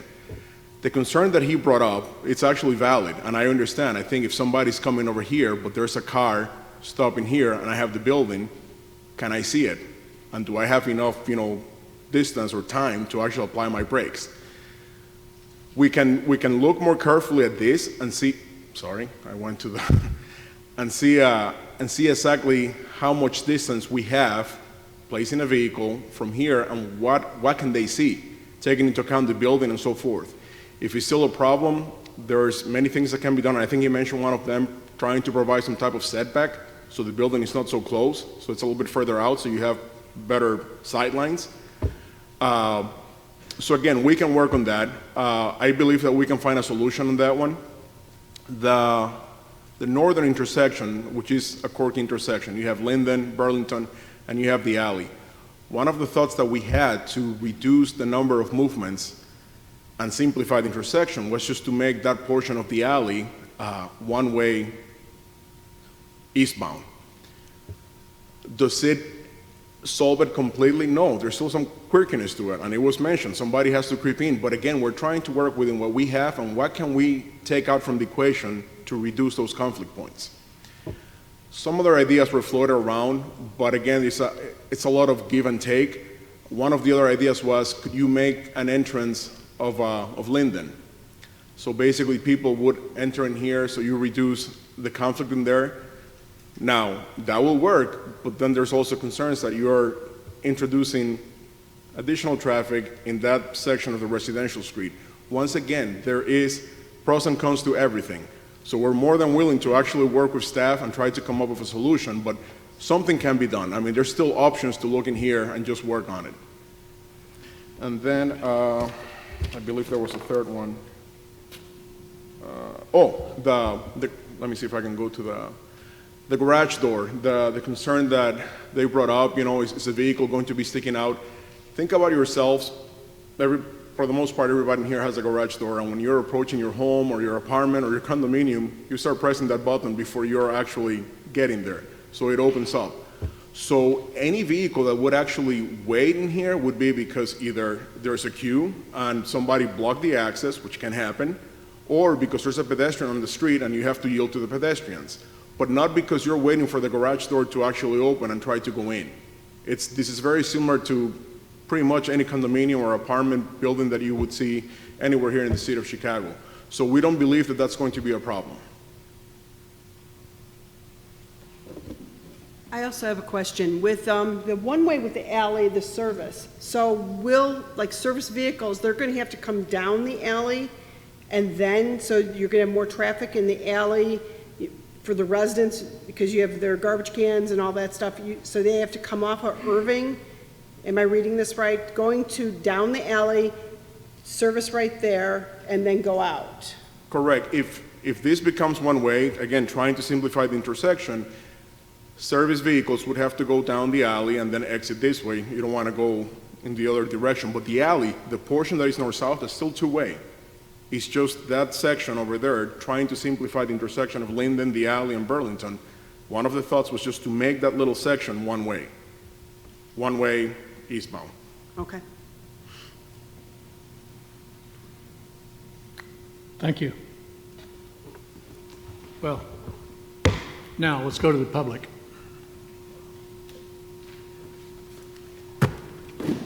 We have a number of people who'd like to testify. The mic I show first card here is Aaron Lindliff. Would you, and next person, Christine Becker. Christine, are you okay? If you can come down and be ready. And next will be Stefan Esposito. Mr. Lindliff, you have the floor. Thank you. My wife and I own one of the properties involved, 20 North Linden, and we love our home. And we saw, Richard approached us. Actually, I was just doing some lawn care, and he came up and asked me if I wanted to sell my house to him. Anyway, we saw that this was good for Westmont, and also for us as a family. And I'm just here tonight out of concern for my neighbors, you know, because I see some of them here tonight, actually. And I care about them, and I want them to, you know, be safe and have something pretty to look at. And a parking lot usually doesn't qualify as that. So I'm just really concerned that you do a good job as a city of making this parking lot look good. That's really why I came here. You know, to put up a nice privacy fence, in my opinion, that would be a good idea. I don't know what they think, but to me, like a nice fence around it with whatever, cypress trees or something like that. My next door neighbors just moved in, new family, new first purchase of a home, you know, and I know this is like a shock to them, you know, that there's going to be a parking lot now instead of a house and trees and so forth. And so I'm just asking for consideration for them that you make this look nice and safe. Thank you. Thank you, sir. Ms. Becker? I guess I had a few questions. What would the time frame be for this build? I live at 17 North Linden Avenue, which is right across the street. So that's what I'm be looking at for I don't know how many years. Also, I'm very concerned about the fact that Manning School is 4 blocks down from us. And if we're talking about increased traffic and reduced sight lines, in the morning, there are a lot of kids, and in the afternoon, a lot of kids walking back and forth to school. If we have extra driveway entrances, extra parking lot entrances, extra traffic, extra service vehicles coming in and out of that area, that's exactly where the kids are walking to get to school every day. And I have 2 young kids walking to school every day. It's bad enough right now sometimes with the blind corner. People come around that corner too fast on Burlington. So honestly, if you can do anything to improve the sight lines of that, that would be wonderful. But it's as a resident of that street for 18 years, it's something very concerning. And 7 stories, I'm gonna be looking at 7 stories from my front porch. Also, I had a question about the occupancy percentages of the 2 new Downers Grove buildings they had done. I would say we're probably one of the more blue-collar, affordable towns left in DuPage County. And while I appreciate having mixed use with retail and residences, because yes, we love our town, we love our downtown, we love all the things available to us. However, we don't want to price people out, the people who volunteer and help and support each other. We don't want to price them out of their own neighborhoods. And if this thing, I'm just concerned that it might be not affordable enough for people in town. May I ask a clarifying question? Because I'm writing down questions, and I suggest that the developer write down these questions also, and then maybe when the public's done speaking, you can try and address all the questions, and I'll help remind you if something's missed. You asked about the occupancy percentages, so like the density of the Downers Grove? Yes, of the units available, how many are currently occupied? Okay.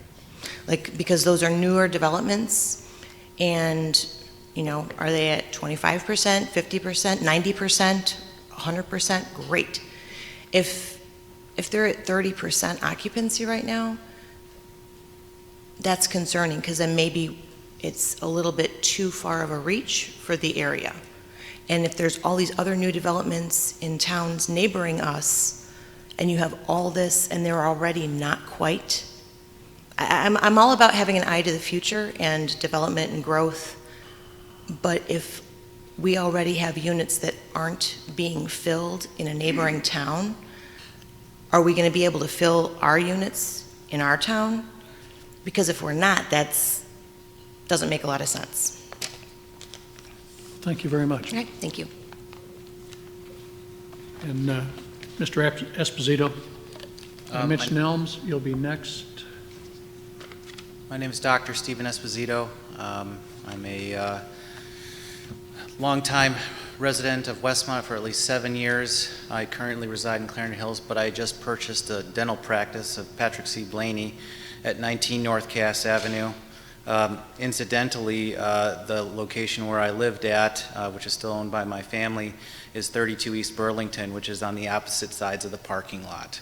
I have quite an intimate knowledge of this very block, this intersection, and how it works as both a resident and as a business owner. Can you step a little closer to the microphone? Sure. Thank you. As I said, I have a very intimate knowledge of this very particular intersection as a 7-year resident of Westmont, across the street on Linden, but also now as a business owner at 19 North Cass on the opposite side of the proposed parking lot. I can tell you from, it's great from all of the different studies that have been done.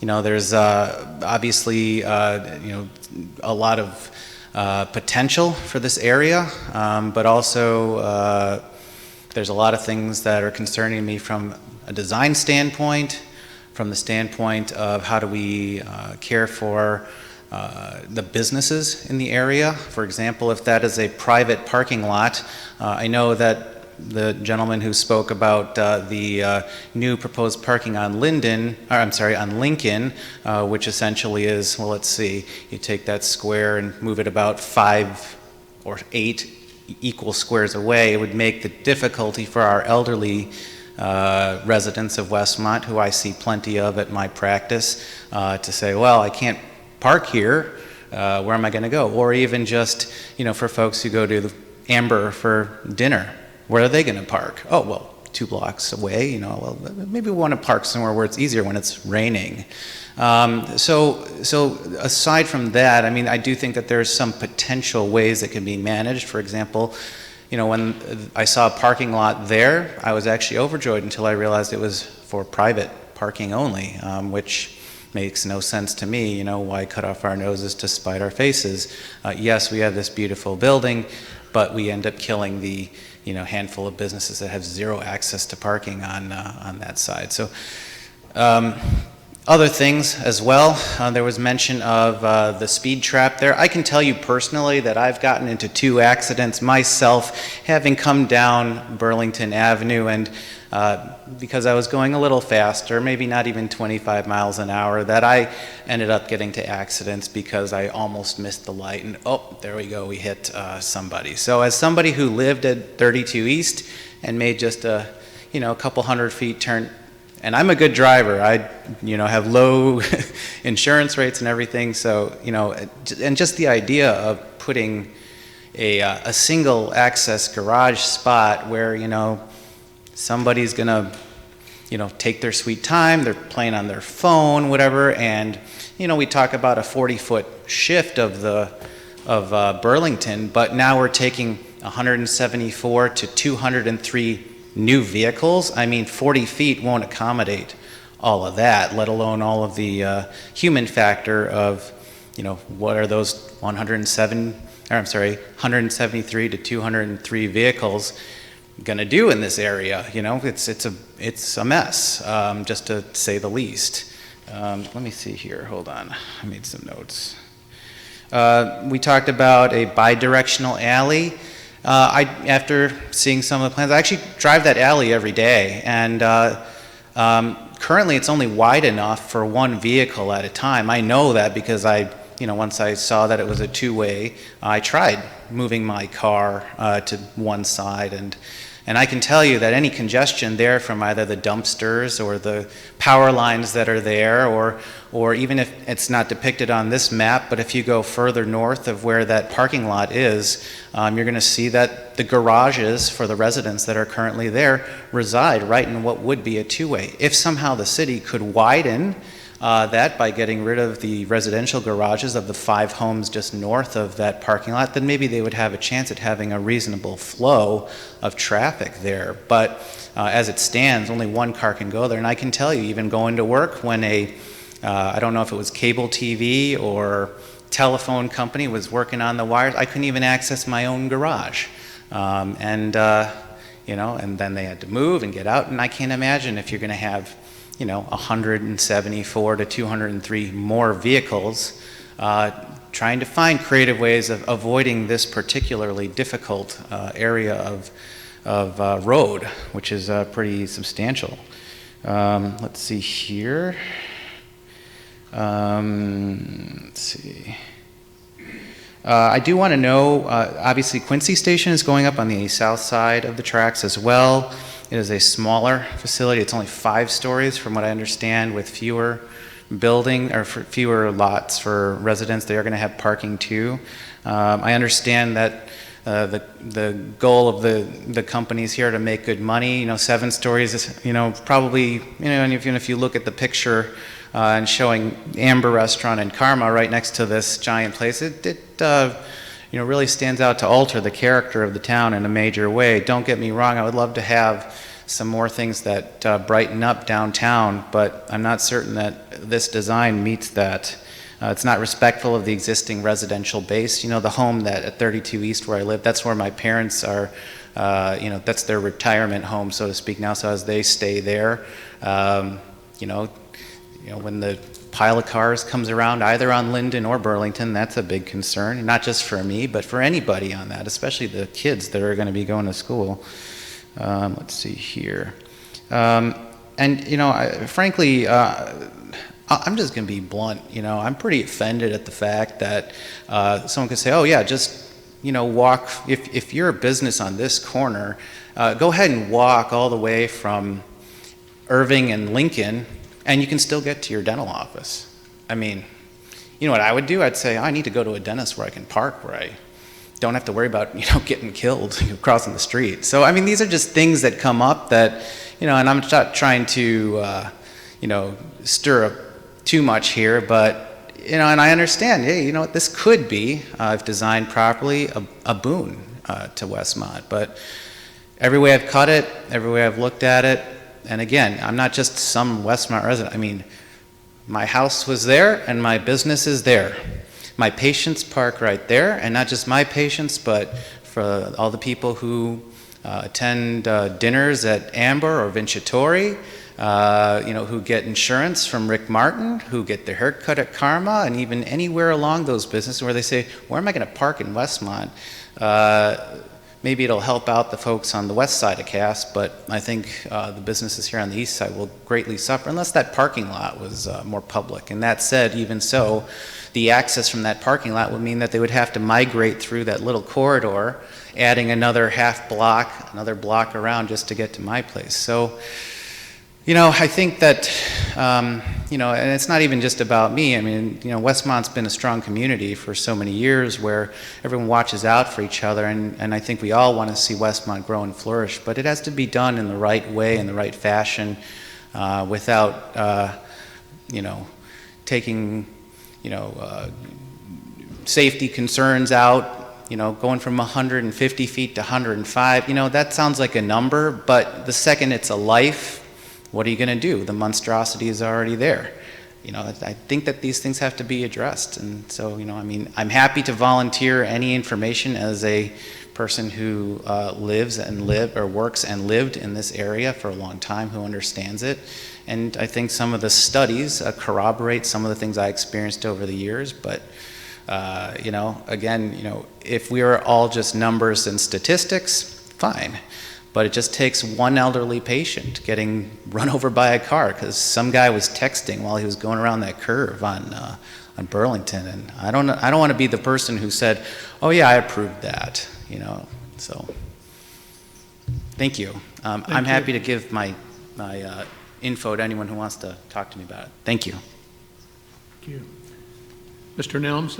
Christopher Luther, you'll be next. Hi, thanks for taking these comments and questions. I live at 31 North Linden, which is just a little bit further north of the parking lot area on the other side of Linden, so I don't have to deal with that alleyway situation like some of these other folks here do. But I can tell you, just to back you up, those alleys are not wide. There's no way you can get 2 cars in there. It's like the road to Hana. You got pulled over, man. And the idea of getting a larger truck in there, I don't know how you're going to do that L with a large garbage truck. I don't know how you're going to do it with a fire truck or an ambulance if somebody needs to, God forbid, use that for that reason. But there's no way that's going to happen. I mean, it doesn't seem like, from this depiction, that you could get a large vehicle around that corner. I may be wrong, but That's just one guy looking at a picture. I have 4 kids. I know that there's about 16 or 18 kids on our block just from Burlington to Irving. Not to mention the fact that there's a school 2 blocks up, and people do come down Linden just to avoid the traffic on Cass already. And I mean, obviously it'll happen more because it's a straight shot. You don't have to take that funky curve and then take the left on Linden. That obviously creates a danger zone for the 18 kids on that one block, and then I don't know how many are on the block north of us. But, you know, and you got that funky 3-way thing coming off the one-way, I don't know. I mean, one solution may be you just dead-end Linden there, don't know.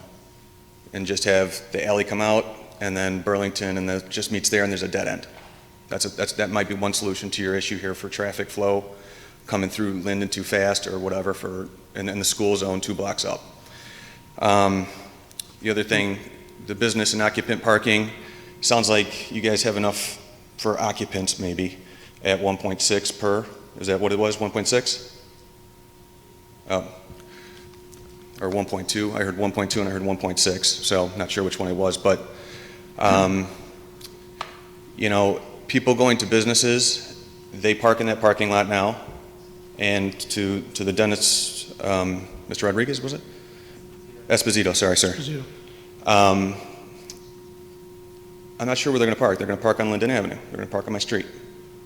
And that brings a whole lot of random people into our little enclosure. I'm sorry. So there's that aspect too. You bring a lot of randoms into the residential area to go to the businesses. The other thing is there's another development going up on the southwest side of the tracks, correct? How does that take away from your ability to rent apartments in your 174 units? That might be a problem for you because those guys are going up now and then you're a 2-year lag. So I don't know if that helps you or hurts you, but that's another thing to consider, that there's another development going up before you. Construction time, sounds like you got a lot to work with ComEd there and the street rejiggering and all these other things. So I'd love to know how long you guys are thinking from start to finish on completion and destruction. I'm sorry. And I think that's about it for me. Mr. Luther?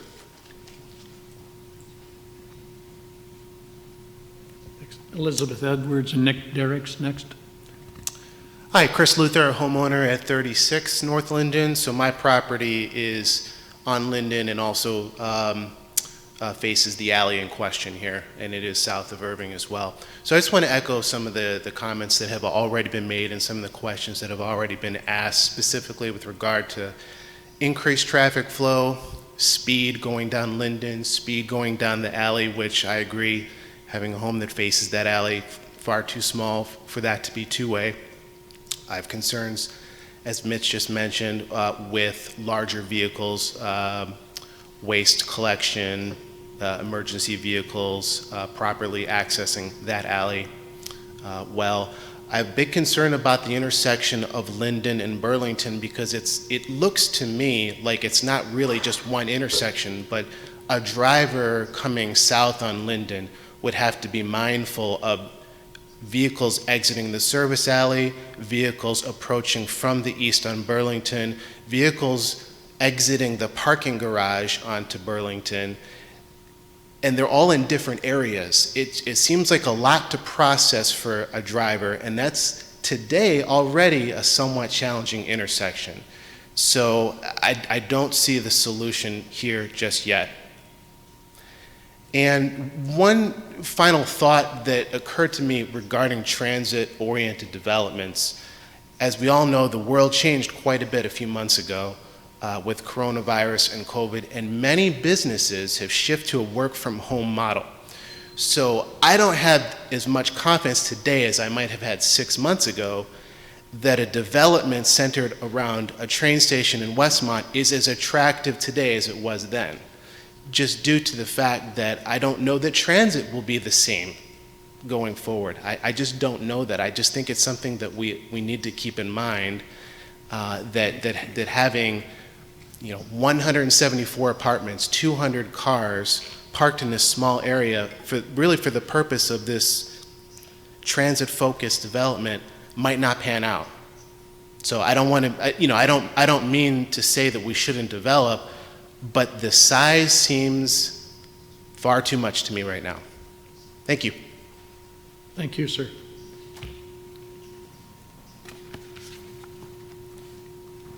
Ms. Edwards? Yes, I'm Liz Edwards. I live in 19 North Linden. And first, I want to say that we are very supportive of development in Westmont, but we were shocked by Please, closer to the microphone. We were shocked by a 7-story complex in our residential community. Can Westmont fill a 7-story complex?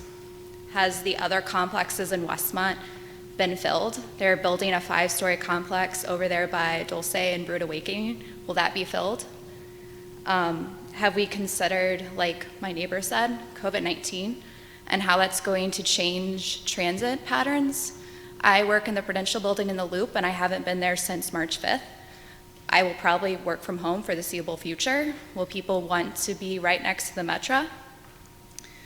Have we also considered Downers Grove and how their stories are only 5 stories, and Downers Grove is more built up than Westmont?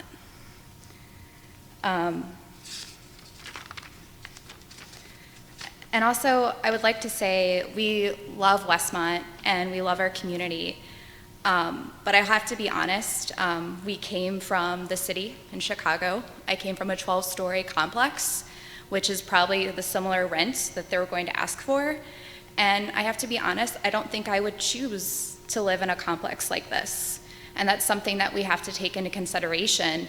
Do we have the population, do we have the demographic to support this type of complex? And I also would like to point out about the parking in 20 North Linden. Have we considered permit parking for Linden, for the residential area, to make sure that it's only the people on North Linden that park there instead of from the apartment complex? So, thank you so much for your time. Thank you. Mr. Derricks? Next will be Frank Trout.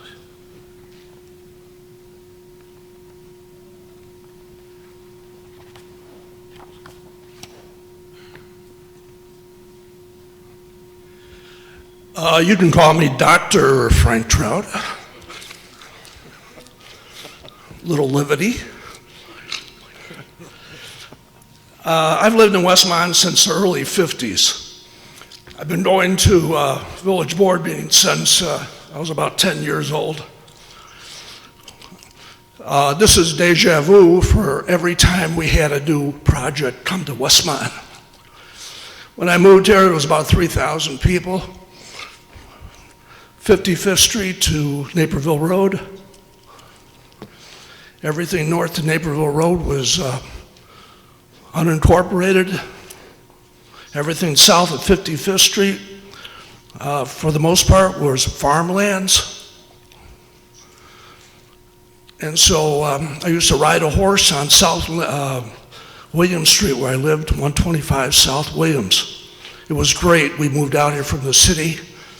We got into the suburbs. It was country. The prerequisite to ride the horse, we had to clean the barn that was across the street. Through the years, the village has grown. Different projects have come in the town. Everything that I've heard tonight, I've heard before. I've heard how different projects were going to bring the town down. I've heard about how projects were going to bring the town up. I've heard about the safety of our children. I've heard about the traffic. I've heard about even the fact that it would block sunlight from someone's house. And so what I've heard tonight is basically what I've heard over the last X number of years.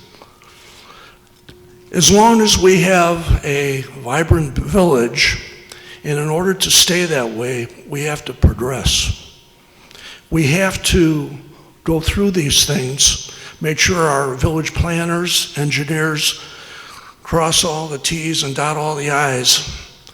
We have to make sure that and I'm certain that the code enforcement people, the fire and the police department works diligently with our boards. Everything that I've seen come into the village over the last 50 years, since I became an adult, most of it has met the code or exceeded it. So when we're looking at what we have before us tonight and the fact of whether one car or two car will be able to pass through an alley, that's something that we can work out through through our different departments and through our boards. As far as the speed limit and whether or not there are going to be accidents, I guess there'll always be accidents. That's why we have to be diligent drivers. But I'm certain that the village will support this. If we don't support the right thing and make sure that people cross the T's and dot the I's, then we're not going to have a good, viable village. But we have to move ahead. We have buildings that are deteriorating, and no one will invest in Westmont unless we invest in ourselves. We have to sometimes give up a little bit of our freedoms, the freedom to not stay at the stoplight a little bit too long because of the traffic. We have to do these things in order for our village to survive. Otherwise, it will deteriorate. I hope the village board, and I know the village board and this board, along with our village staff, will make sure that whatever we build will be an appropriate building. It won't please everyone, but it will please the majority and support our already existing downtown business people that are struggling to survive. Thank you. Thank you, sir. That's a positive for this project. Next two will be Stephanie Fletcher and Dale Becker.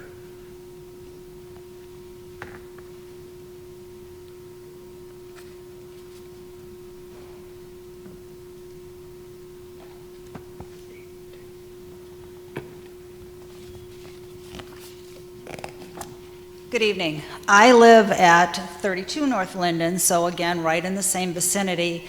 I am, unfortunately, Dr. Esposito, one of those people who has a garage that fronts the alley. Yes, it is two-way. People do go that direction. It is not wide enough for two cars. In addition, that alleyway is where all emergency vehicles have access for cruising night. Westmont's claim to fame. Now, I do not have the history that all of these other people have. I moved to Westmont last summer. We thought it was a lovely village. We liked the fact that we were walking distance to the downtown. You are looking at a building that has absolutely no place in this community, doesn't match anything else. It's 7 stories.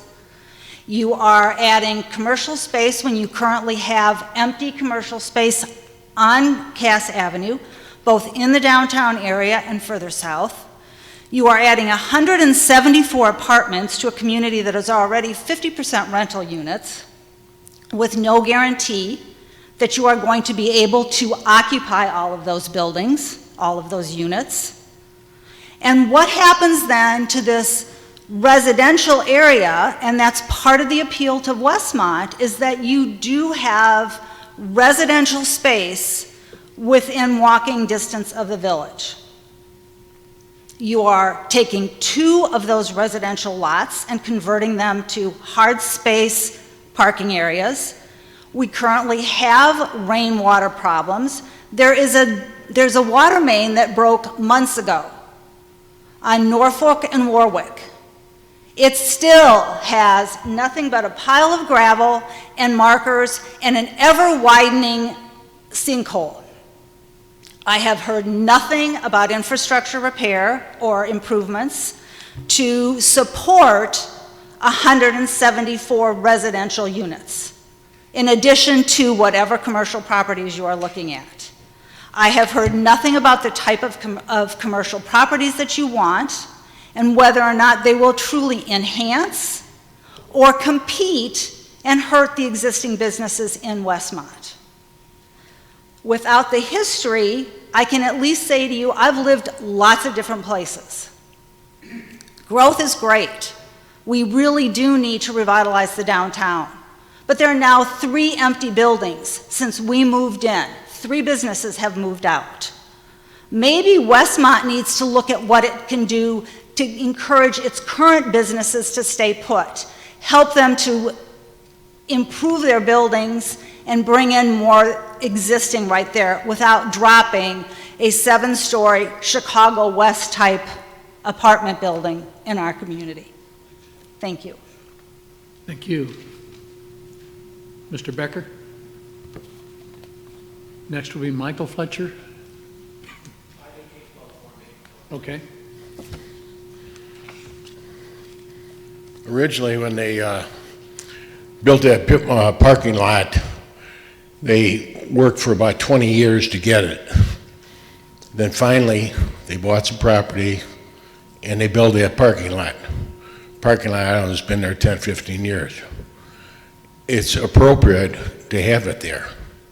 If you'll notice the additional parking that the village owns, it's spaced out near Toon Funeral Home, then up with shared with school district.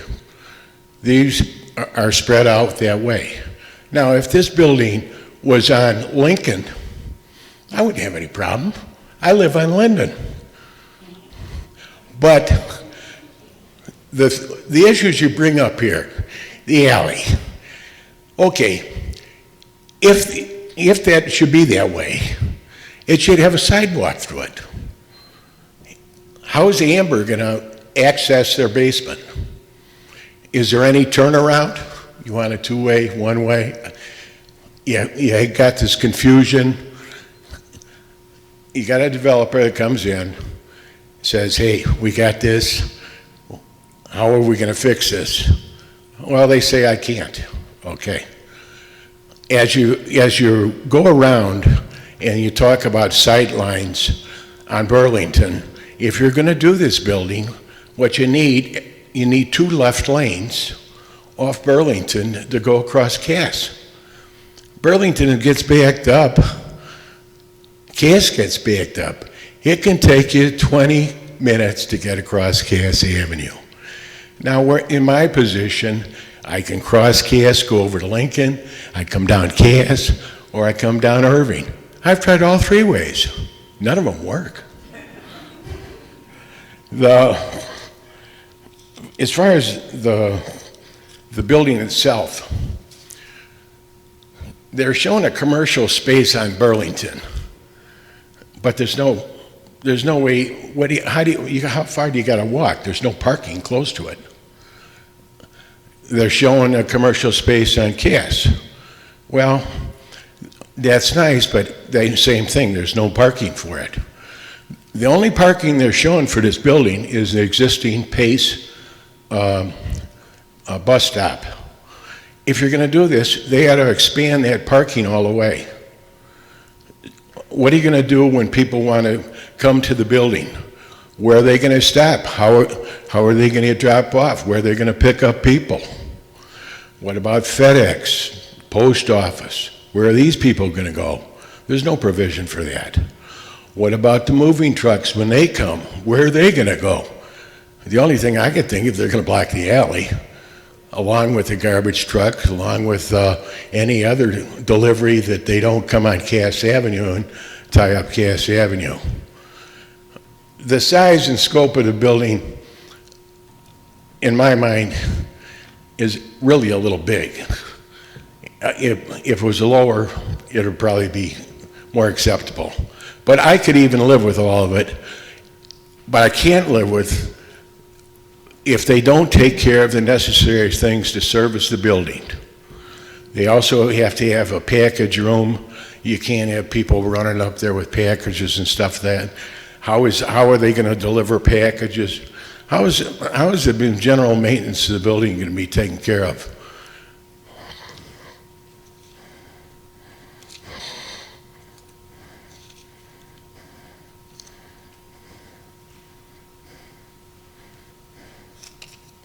Oh, one question. How long has the Planning Commission had your packet? When did you get your packet? Last Friday morning. Okay. The scale of this building, I would think that there should be a longer time frame for you to look at it. Based upon that, I would like you to have a continuance to at least address some of these problems. I can't see the urgency of doing this. I think that enough things have been brought up, and there are additional things. I think a continuance would help it. Thank you. Thank you, sir. Tamara Kane and Roger Dold.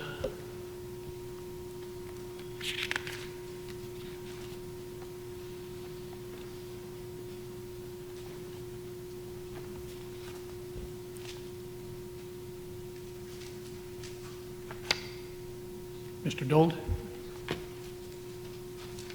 Hi, thank you.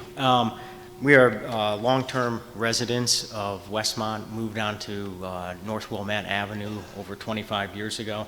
I'd like to say first off, there have been some nice developments that we've seen recently. The Public Works building at the bottom of our street is one example. I'm excited about Quincy Station as well. One question I have is in 2013, Westmont developed a very good, I think it was a 184-page comprehensive plan. And when you get to the residential section, it calls for maintaining or reducing the rental versus owner-occupied ratio.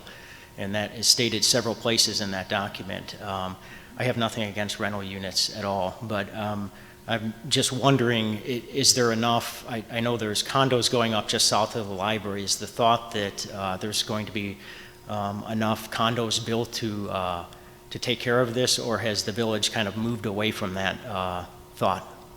That's one. And then the second thing would be, like a lot of people have said, just having seen this, I actually think it's a really nice looking building, but it does look pretty out of scale for what's in here now. It seems to me there'd have to be years and years of infill or raising a lot of one-story buildings in the downtown to make it flow design-wise into the rest of the place. That's it. Thank you. Thank you. Janet Malarkey and John Harrelson. Janet Malarkey. And John Harrelson Jr., are you here? Okay. Kyle Newsham. John DeSoki. Kyle Newsham. I grew up in the area. I rented in Westmont for 5 years, and then I bought my first home on Warwick, very close to downtown here. So proud Westmont resident here. But I do definitely have some concerns, the parking especially. We mentioned that there will be 174, well, let me go back, and thank you for sharing your portfolio of prior properties with us. You have beautiful buildings that you have built. But none of those pictures or any of the prior things he showed mentioned parking.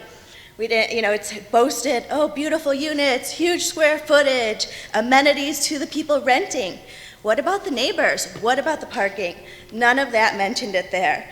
So when we get to parking here, we mentioned that there'll be 174 apartments with 203 total spots. We are removing 109 commercial spots to 0. 109 to 0, that is a huge difference. Again, their parking and traffic consultant noted that each person on average has about 1.27 cars per unit. That's, I think, per 1-bedroom units. If you go back to the rent roll that they noticed there, I don't know if you guys saw the colors. Most of the color I noticed was orange. Orange is 2-bedroom apartments. We all know 2 bedrooms have maybe 2 couples, 4 people total. That's most likely 4 cars. Where are they going to park? Their guests, people visiting, people working on the apartments. There's no space available. And then they discuss, and then our downtown businesses. I chose to live close to downtown because I can walk there, but my friends visit me and we go, to downtown businesses like Johnny Blitz's. We love the live music there. We love walking the strip and visiting all the different restaurants. And you know what? Sometimes they leave their car in that parking lot when they've had too much to drink too. It's safety, maybe they get a $25 parking ticket, easy money for Westmont, but it's, again, preventing a DUI as well. So I think there's a lot of concerns that we need to address. Also, we say, 7-story, 7-story.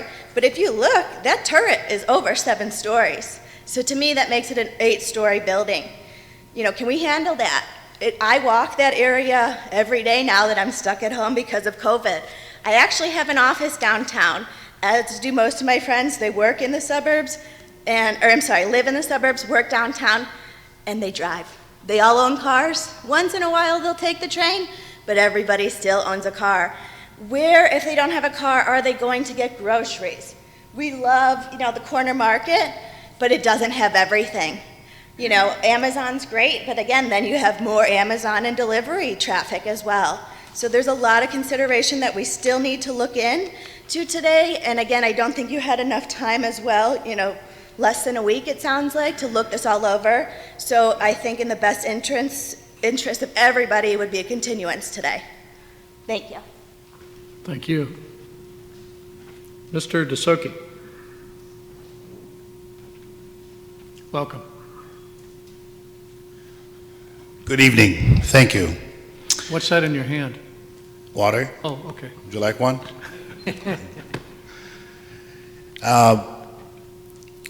Thank you so much for having this discussion. I've managed to be on the part of the design team all my life.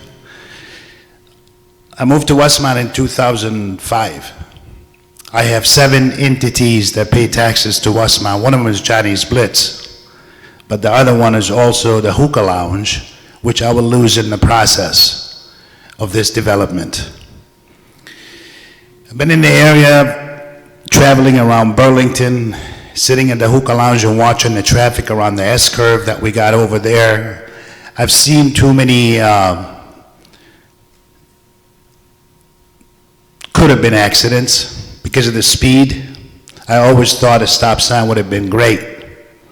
I think the question that I have to my friends, the residents and the business owners, let me go back. As a business owner, and I own Johnny's Blitz on 20 North Cass, we need mass, we need people, we need city help, we need village help, we need resident help. Our businesses are struggling. They struggled before COVID, they struggled within COVID, and if things remain stagnant, we will struggle, we will continue to struggle. I chose Westmont to open the business because I happen to live about 10 blocks south of there, so it's easy to get there. But it's hard to maintain. Bob from Vengetory is having a hard time, Fleming is having a hard time, Potbelly is having a hard time. Every single business owner that I know, because we have a consortium of businesses, they're struggling. And I would ask a question to all the residents. What would be acceptable? 2-story, 3-story, 4-story, 5-story, 6, 7, 8, what would be acceptable? I get the feeling that nothing is acceptable. That's how I'm seeing it. I understand the concerns on Linden. I also know the strategic plan of the village. I've studied it thoroughly. Maybe you should study the strategic plan of the village. It gives you a little idea of what the village needs to be. I led a team back in 1996 to develop a little village west of us, east of us. And we had the same concerns at the time. And I asked the mayor and the village manager, what would you like? It's like, I like to put this village on the map.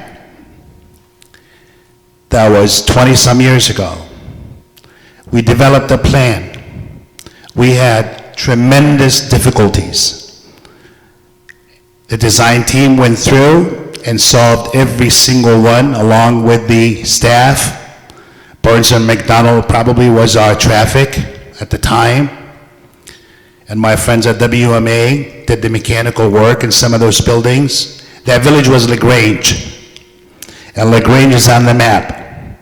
And their businesses are thriving. And their tax revenue is up. And their residents are happy and everybody wants to be in LaGrange. We're surrounded by somewhat more thriving and a little bit more progressive villages around us.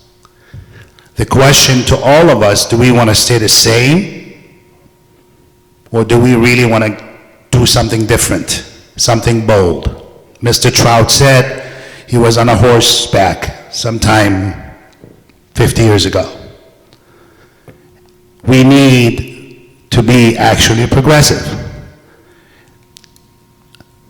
The idea here is, are we accepting any type of development downtown? If we agree to that, I am certain that the design team is capable enough, along with the village staff and their outside engineers, to come up with solutions. Whether to make, that alley is a one-way alley, I drove it. It's not a two-way alley today. Could it be two-way alley? Possibly. Linden, could it be a one-way south of Irving? Possibly. The village went and listened, and they actually bought property on Lincoln to make maybe a deck, 2, 3 stories. Are people that lazy they can't walk 100 feet?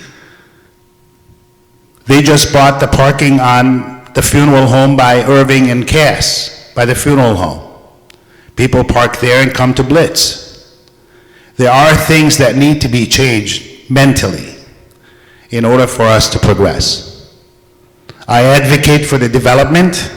There are problems in there that I see. I have some solutions in my mind. They will find solutions, but I urge you to approve this. Thank you.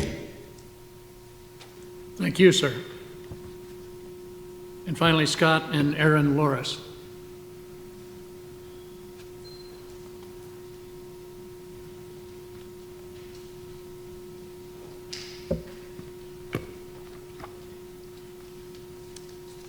Hello, good evening, just Erin. I am a new resident to Westmont. My husband and I and our 1-year-old moved in January of this year, and our lot is 24 North Linden, which is directly north of the proposed parking lot. So as you can imagine, that parking lot is of significant interest to us, which I don't think in this presentation it was touched on enough.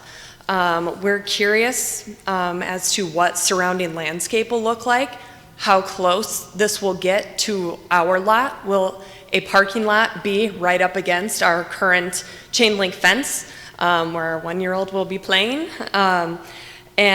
Will there be any sort of a buffer? This might be a lot more acceptable if there is some sort of a buffer between a parking lot and our home that we just purchased. Additionally, with this parking lot being an open surface lot, it's a concern of mine in terms of like what sort of lighting is discussed. Obviously, you want people to be safe traveling from this building. It sounds like this might be for guests of the building. I would be concerned of just safety and making sure that it's a lit way. That being said, what types of lights are these that are shining into my kid's room at night? I mean, just simple touching on that will just create a better understanding for us and our concerns for that. And then in terms of the parking garage with the building, are there going to be any safety measures like safety gates or beeping sounds, as a lot of people have mentioned already? You know, there are kids and a lot of pedestrians and bike riders going around. We want to make sure, especially as we've all touched on here, the quirkiness of that intersection, will there be anything that could create noise or sound or a longer queue for people coming in? A lot of the buildings that you did show, you know, we're familiar with, both in the suburbs and in the city. A lot of them have parking gates where you have to wait for it to lift. A lot of them have a loud beeping noise to alert pedestrians that that a door is opening and a car is approaching. Just would like something on that note touched on as well. Additionally, and I want to be mindful of everyone's time, but I do just want to add the added concern of the alley congestion. Being at 24 North Linden, our garage opens up to the alley in question. So definitely we would be concerned about the street services, picking up our garbage, our traffic, and then I'm not sure, maybe a lot of you are aware, but the immediate care, the urgent care right behind our home is doing COVID testing right now. And it sounds like they might be doing that for the foreseeable future. And there are daily, all hours of the day, there are cars lined up there, which also use the alley to exit. It is a one-way, parallel to the urgent care. But then when they are leaving and doing their outdoor testing for COVID, they are also using that alley as an exit. And traditionally, a lot of them are going northbound towards Irving, but a lot of them can come southbound too. So I just would want to make everyone aware that that is something that is happening and it would add to the congestion.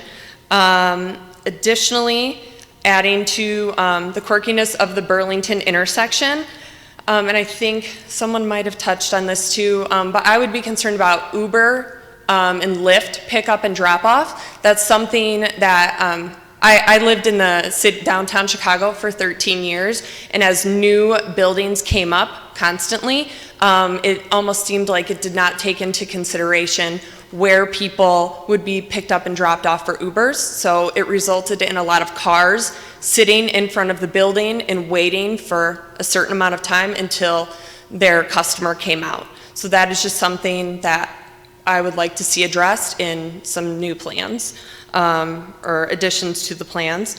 And then I kind of challenge everyone to travel that intersection, keeping in mind the current garage that's there opposite. If that has met the code in terms of the site stopping, just think to yourself having a building that removes that 45 or that 40 feet, and just think of how hard it is now, and it would be that much more of a challenge if it is not addressed. Thank you for your time. Thank you. Hi, Yes, I sir. did fill out a card and sign my name, so I don't know if it got lost in your shuffle. Nick Danicus. Yes, I mispronounced your name. So That's probably why I probably couldn't read my handwriting either. I'm at 35 North Linden, so most of my neighbors have spoke. I'm not going to speak and repeat anything that they have said already. Just kind of reiterating some of the points. The intersection at Linden and Irving, no one has discussed this yet, just putting a stop sign there potentially to eliminate the speed of cars going down there. I do know that from between Burlington and Norfolk, where the school is, people do sometimes get up to 40 miles an hour cruising down there. That would be a way to remediate some of that speed, is to cut that street in half and make everybody stop there. But just by being from Chicago and Palatine, I saw Palatine get revitalized while I was still living there in my teens, going to Dirty Nellies and Lamplighters, bars and restaurants that weren't in the area beforehand. And then we actually, when we moved out of Chicago into Westmont 2 years ago, we had looked at LaGrange, we had looked at Downers Grove, some of the buildings actually that the developers mentioned. I'm definitely not opposed to new development, and as what Johnny said, things can be addressed, issues can be taken care of for the people that are extremely, extremely impacted, like the 5 or 6 driveways on the alley. Man, I feel for you. I mean, our alley's not that bad, and it still gets pretty backed up for sure when the garbage trucks and everything go down there. But I do like the progressive thinking. We did move into Westmont and live 1 block from Cass for the downtown feel. That was something that, coming from Lincoln Park and Old Town in Chicago, we were looking for that. And while Westmont doesn't have the feel of a LaGrange or a Downers Grove, it had enough that kind of felt like you were still getting a downtown feel in a nice, quiet suburb. I don't think this new residence will completely change that and might actually even be more of what my wife and I have been looking for. But as long as most of the ideas have been addressed that have been spoken by many other people here tonight, I think it can be tastefully done and be a nice addition to what might be many new additions here in Westmont. Thank you. Thank you. And before we close, the public will, is there anyone else who would like to speak? We had 3 other people that apparently had to leave. So, did you sign in, sir?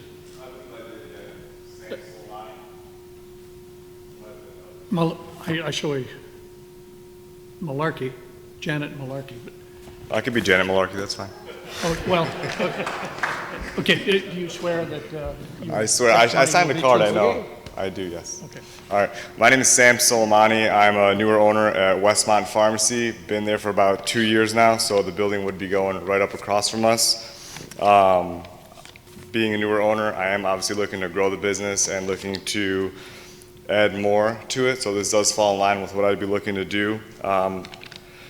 Obviously, it's something that we've been working towards at the store, trying to give it a facelift, trying to make it more modern. However, I do definitely want to echo what everyone has been saying.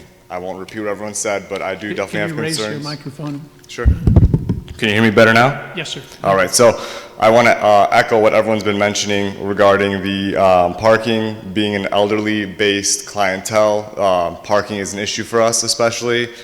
Driving is an issue for us. They always have, elderly patients always have trouble finding parking or driving around for the parking, so I think that definitely needs to get addressed. That parking lot that we have all spoken about should be explained further. And then the ComEd situation, I'd like to kind of understand how that would be moved and how that would work. Obviously, I would like to know that as a business owner. And the traffic data, I know a couple of people mentioned with COVID happening, I'd like to see the dates that they pulled the traffic data. I know being a business owner right there, we view a lot of the traffic pattern. So in the past months when COVID was happening, I know it slowed down a lot, so I'd just like to make sure that we're pulling data when there's full traffic and full steam ahead. Thank you. And thank you.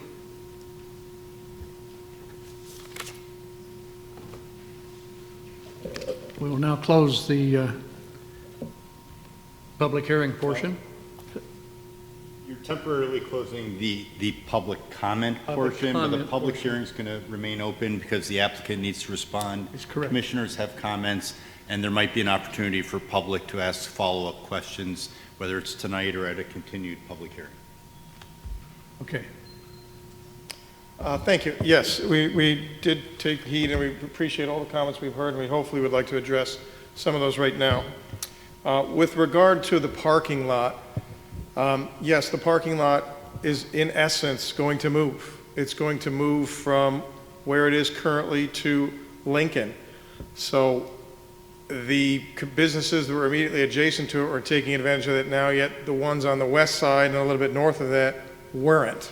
Well, now they're going to be able to take advantage of a lot that's closer, so I guess there's a trade there, and how do you balance who should get what, but yet we did replace it. It is being replaced with something that will meet or exceed the amount of spaces, which again were 53. I think someone had mentioned 109, that number is 53, and we'll meet or exceed that, but again, it's hard to say what's beneficial to one commercial owner as opposed to the guys in the west are going to say, well, great, now instead of the elderly having to walk 120 feet to my place, now they only have to walk 20 feet to my place. So I don't know how to answer that other than it's been replaced, and it can gonna go both ways. There's a double-edged sword, and I heard someone said the downtown needs to step up. What can we do? 3 new stores are closed. Well, this is what you do. This is what Downers Grove did. This is what Lyle did. This is what LaGrange did to make LaGrange, again, probably second to Naperville, the most vibrant community in the western suburbs. This is what you do. You need to bring people to the downtown. You need to bring the people that live there. They're going to walk out their front door and walk to the store, walk to the commercial residence, walk to this place, walk to the restaurant that made a commitment to live there. This is the model. There is no other model. You're not going to hand out subsidies to the business and say, oh, we're going to hand you money and you can stay alive and we'll subsidize you because you're not a thriving business. This is the model that LaGrange followed. This is the model that Downers Grove followed. This is the model that any successful downtown will follow. I grew up in this area. I live in this area. I live 6 minutes from this site. I grew up in Western Springs as a kid. I live even closer to this site now. I can tell you this right now. The town is dying in certain little areas because it needs a jump start. You've asked, well, what about the existing places that are empty? Well, and you're going to bring more commercial to it. Well, yes, because commercial users want a 60-foot deep pad. They want 10-foot ceilings to show their goods, to have people come in and buy them. That's not what's here. You've got dilapidated structures that don't meet the requirements of most of the commercial users that are going to want to move in. They just don't. You're not going to talk a Starbucks. You're not going to talk a Jimmy John's. You're not going to talk them into going into a little narrow building with 8-foot ceilings and a drop ceiling where somebody added a plumbing chase for a 2-bedroom apartment above. They're not going to do that. They're going to go in the new space. I'm already in negotiations with a restaurant right now for 3,500 feet. A chain restaurant, not a chain restaurant, but one that has a location in Hinsdale and one that has one in downtown Downers Grove. And that's all I'll say. So, I mean, there is an interest in the newer spaces. This is what they want. This is what they need. Okay? That nothing's going to change the downtown without bringing bodies to it, without bringing doors to it, without bringing density to it. Is it going to be easy? No, there's going to be challenges. We're going to work with staff. We're going to work with the traffic consultants. We've heard some of the questions and issues on here. To address some of the minor questions that we heard, occupancy percentage in Downers Grove, the 2 buildings in Downers Grove are at 95% occupancy and ramped up faster than any of the marketing projections had ever anticipated. Carlson Construction's sitting right, did he leave? Oh, he built it. He said they moved in faster than we could keep going. They're at 95%. How do we know this? They're my competition. I get a bi-monthly report on what they've done for occupancy, what they're getting for rates, and what they're spending for marketing. Are we going to be charging as much as Downers Grove was pointed out? No, we're not.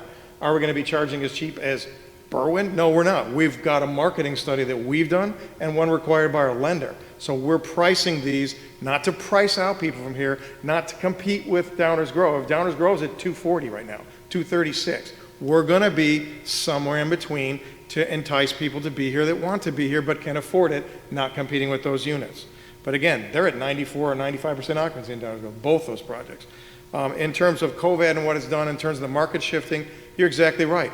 People are working from home, so that's going to help our traffic. That's going to be less people leaving their house to be in traffic, and they want to be at home. And guess what? After this, they don't want to be in the city. All our marketing people are saying they're scared of anything going on in the city right now, and they're scared of high-rises because people don't want to be trapped in an elevator 60 feet up in what's basically a giant petri dish, okay, because of something like this that happened. A lot of people are fleeing the city right now, and they want a suburban setting. They want something where they're not going to be as trapped or and feel as isolated as they were there. So all the things that we're looking at and our lenders are looking at, because believe me, I wouldn't be standing here if my lender wasn't willing to fund the X number of millions of dollars to do this thing, if these thoughts weren't going through their head and my head as well as doing this. So, who could predict the COVID? Is it going to get worse? Is it going to get better? I mean, we all hope it's going to go in, it's going to run its course. But to answer the questions, the demographics we're seeing is that people want to leave the city. I've heard a bunch of people already say they moved from the city and moved here, and those are what we're seeing. I had heard comments about children crossing the number of exits or entrances in the building.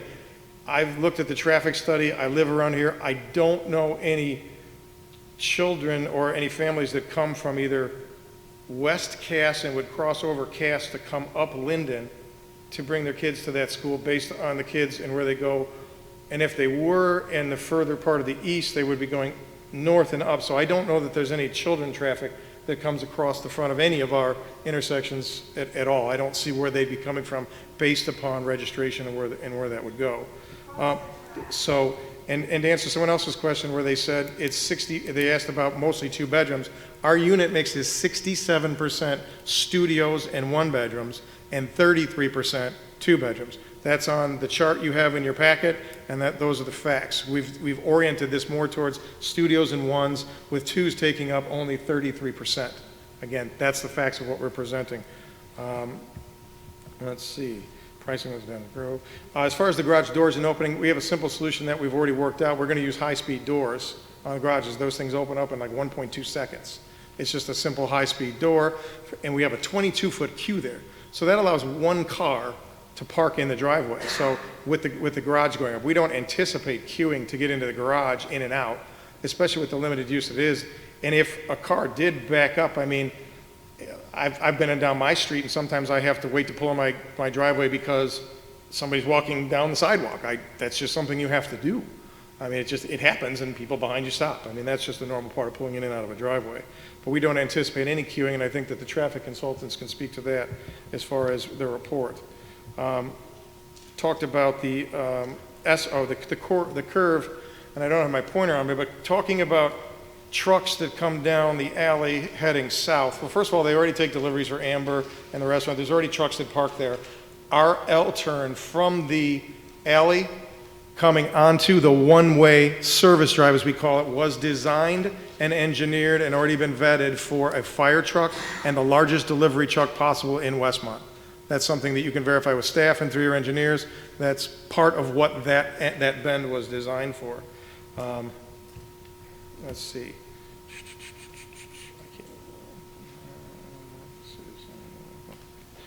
Again, and further in reducing the scope of this project, when we first had met with staff some years back, we reduced it from 10 to 8 to 7.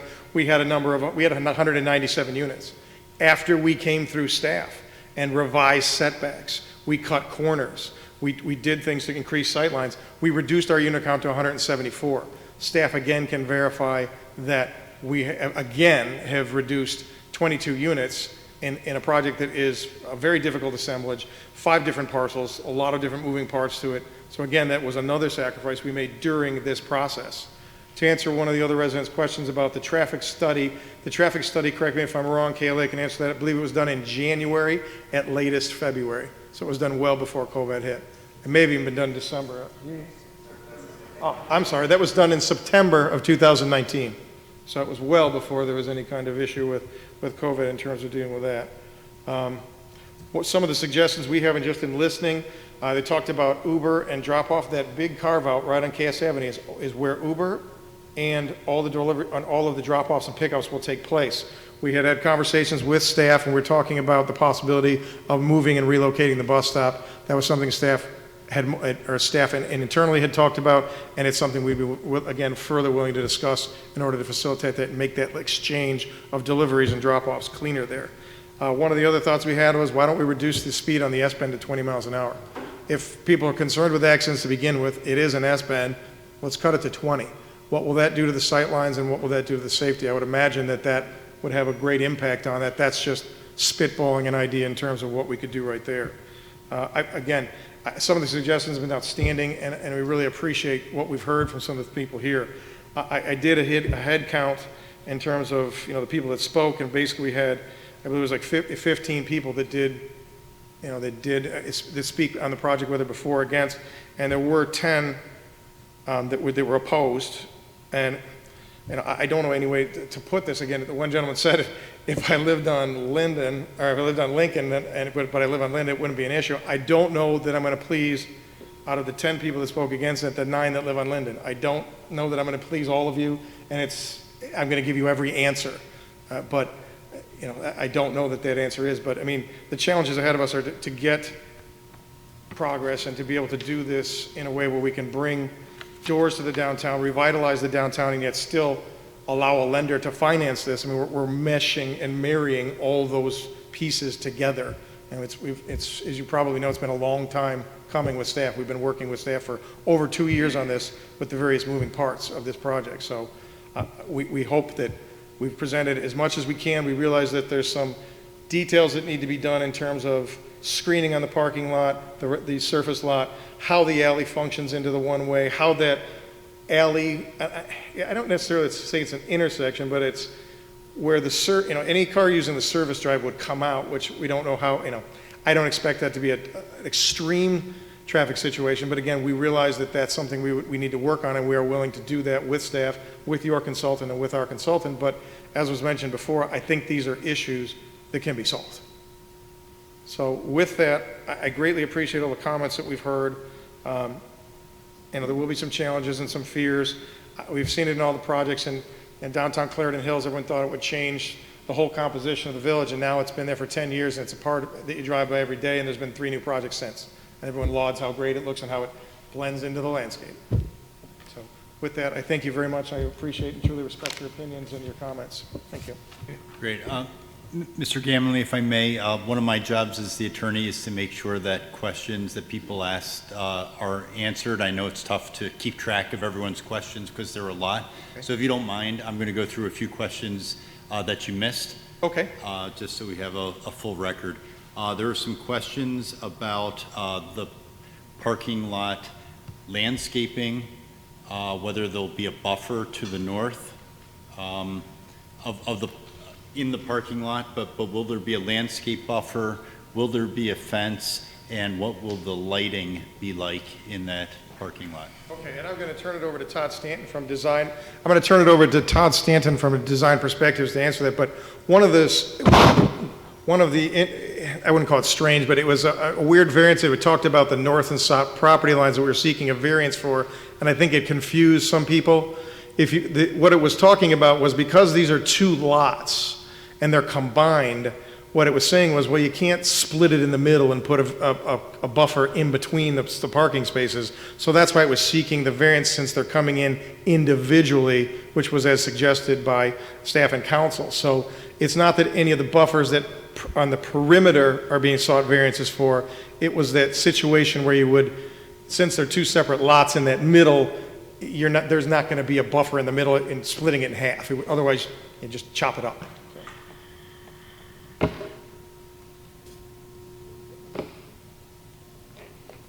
Hello and good evening. My name is Todd Stanton, landscape architect for the development team.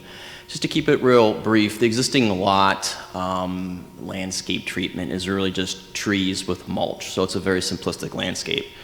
The landscape for the new parking lot, in particular to the north of the property line, has a solid fence, as well as a 5 to 8 foot landscape area from the fence to the curb, and that incorporates trees and different types of shrubbery. So the connection between the parking lot and the adjacent property owner is 100% screened, safe, and non-accessible from vehicles, both from an access point as well as from a visual standpoint.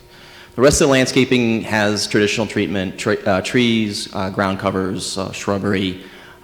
Could there be some enhancements on Linden as far as ornamental fencing and whatnot? Possibly. But in terms of the treatment of the landscape of the parking lot, it's pretty much what you would expect in a suburban setting. Very nicely landscaped, diversity of plant elements, canopy trees, understory, shrubbery, ground cover. And you might not be the right person to testify to this, but lighting in the parking lot area? I wouldn't be able to give you specifics, but I think the parking lot poles are shown in the parking lot layout, and I believe they're all towards the center of the site. And, you know, we deal with this quite often in terms of how we deal with the landscape layout regarding the light poles and locations, but pretty much all of your ordinance requires a 0% spill factor onto residential properties or any adjacent properties. So I'm sure there's a way that any lights would not be shining on adjacent properties. And I'd point out to the residents that he is correct. There is a 0 foot candle requirement, meaning no light can spill over the property line onto the street or adjoining property, and all light has to be fully shielded and facing downwards, so there won't be light facing into anyone's property. And I'm not sure type of fixture, but obviously most of the light fixtures today are energy efficient LED fixtures, so I would assume that would be something that would be common in terms of this type of development. Great, thanks. Another question was timeline for construction. The timeline for construction for the major part of the construction will be 16 months. The first occupancy would be at 18 months. And that's from start to finish. And that's from the time they first start putting a shovel in the ground. Burlington Avenue would be, the reconstruction of Burlington Avenue and our building would be somewhat being done in conjunction, but Burlington Avenue may have to start 1 month to 2 months ahead of us, but I think the village could probably answer that a little better. But the limited discussions we've had was they'd be done in conjunction, and Burlington Avenue would be closed for a certain period of time.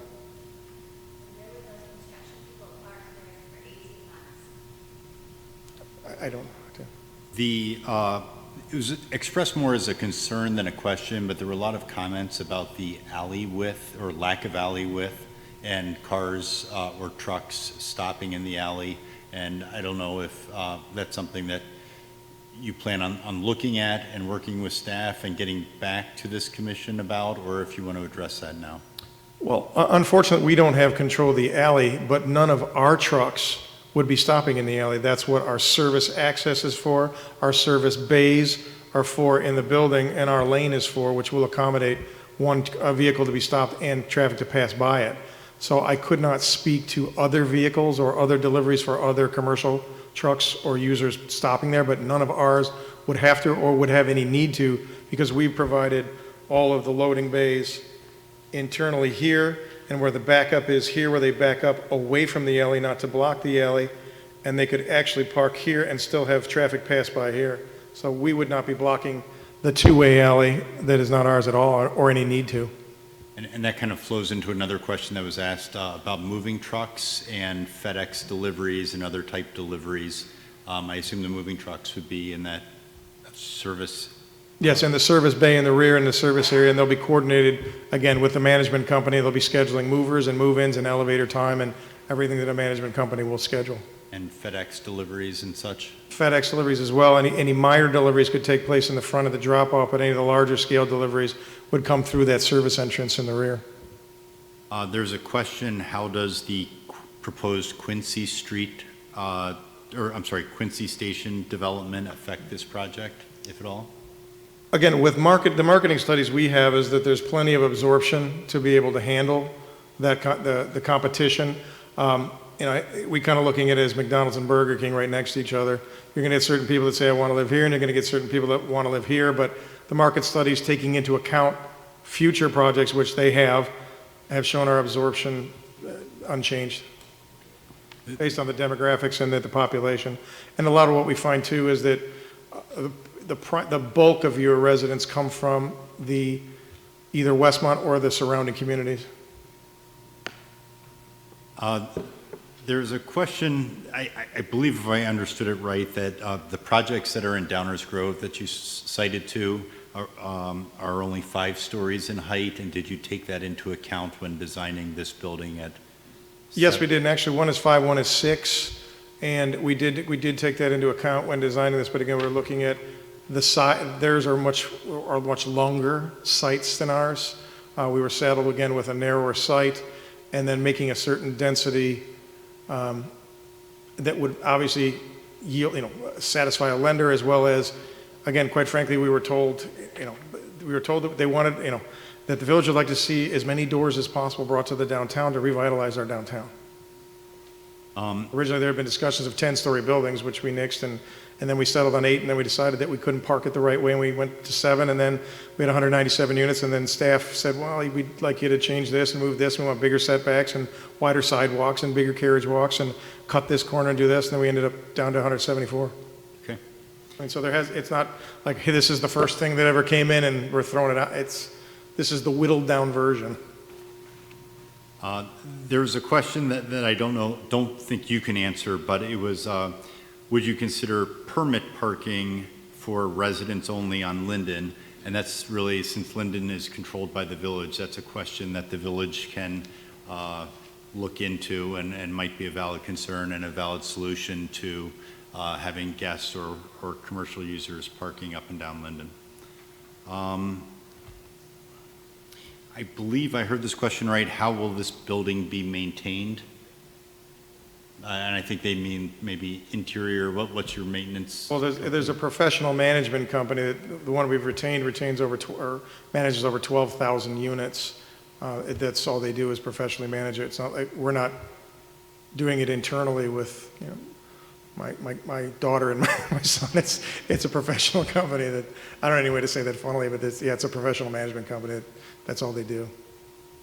There's a question, again, I don't think it was appropriate for you, but I want to at least acknowledge the resident who asked it, which was in the 2013 comp plan, It mentions reducing the number of rental units in the village compared to homeowner-occupied units, and has that changed, has that thinking or goal changed in the village? The answer is kind of yes and no. I think the goal is still to have as many homeowner-occupied units as possible, but in the downtown, I think that's a subsection of the comp plan, and it encourages denser residential development. And since that comp plan came out, condos are no longer being developed by developers. The trend has been towards apartment units. That's what the younger demographics are looking for. So that's the best answer I can give. I'm not giving that under oath. If you want to, if the resident wants to ask a follow-up question of a village official, feel free to do so. There's a question about where are guests going to park who are visiting this building, and where are people who are working in the building. Let's say they're commercial tenant employees or maintenance employees or whatever. Where are they going to park? Well, the commercial users are supposed to be using Lincoln. That's what the Lincoln lot is for.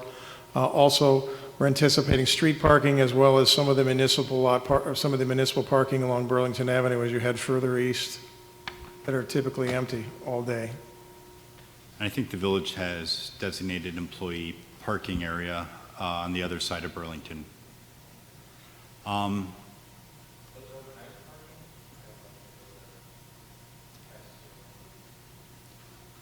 I think it's a valid, the village doesn't have any overnight parking available for residential properties in town. So there's no lot that currently allows overnight parking. But it is a question, to the extent that's a question, that's a valid one, and something perhaps that needs to be discussed with the developer between now and when this project gets finalized.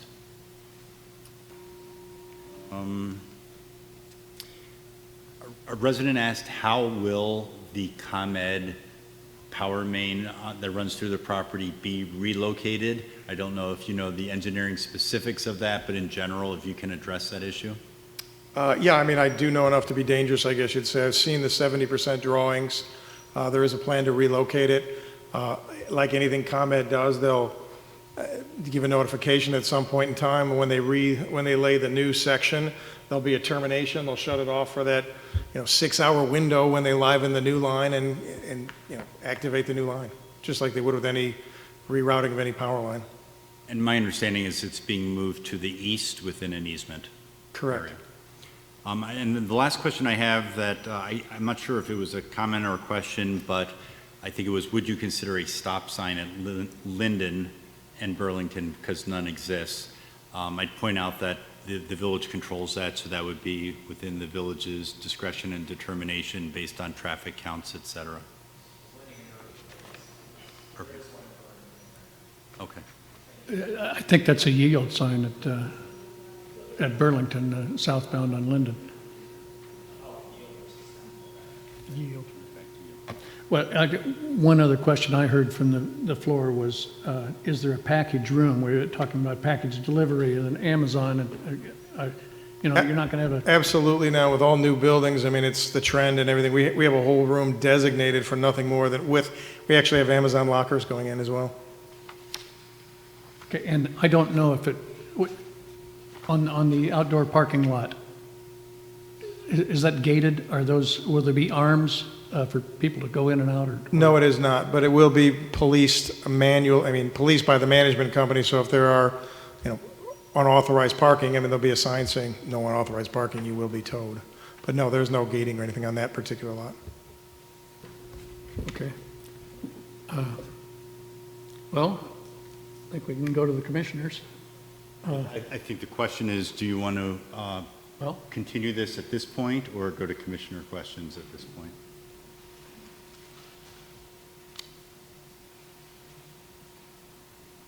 I'm sorry, are you asking me? No, the question is if we want to... Let me speak to that.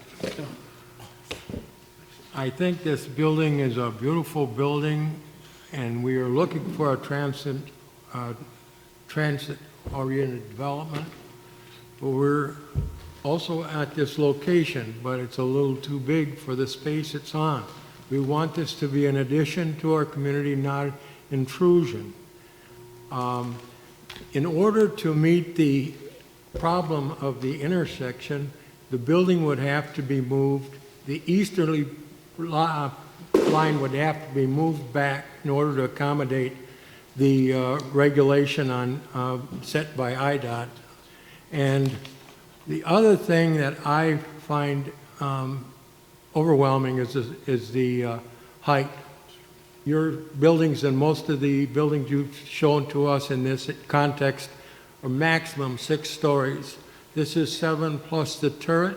The turret adds another 15, I think, and I don't know if it has aesthetic value only or whether there's mechanicals in it, but I would not be in favor of that.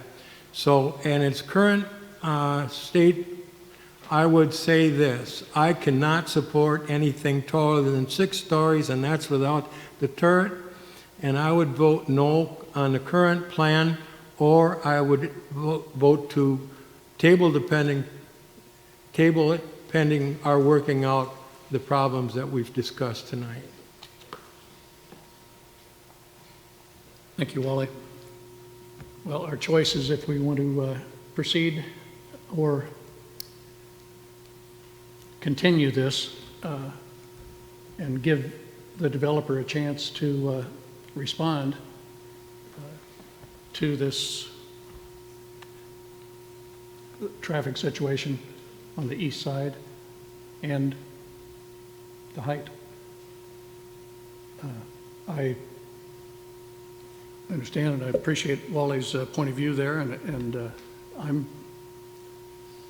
very pro this project, and I'd like to see it succeed. I'm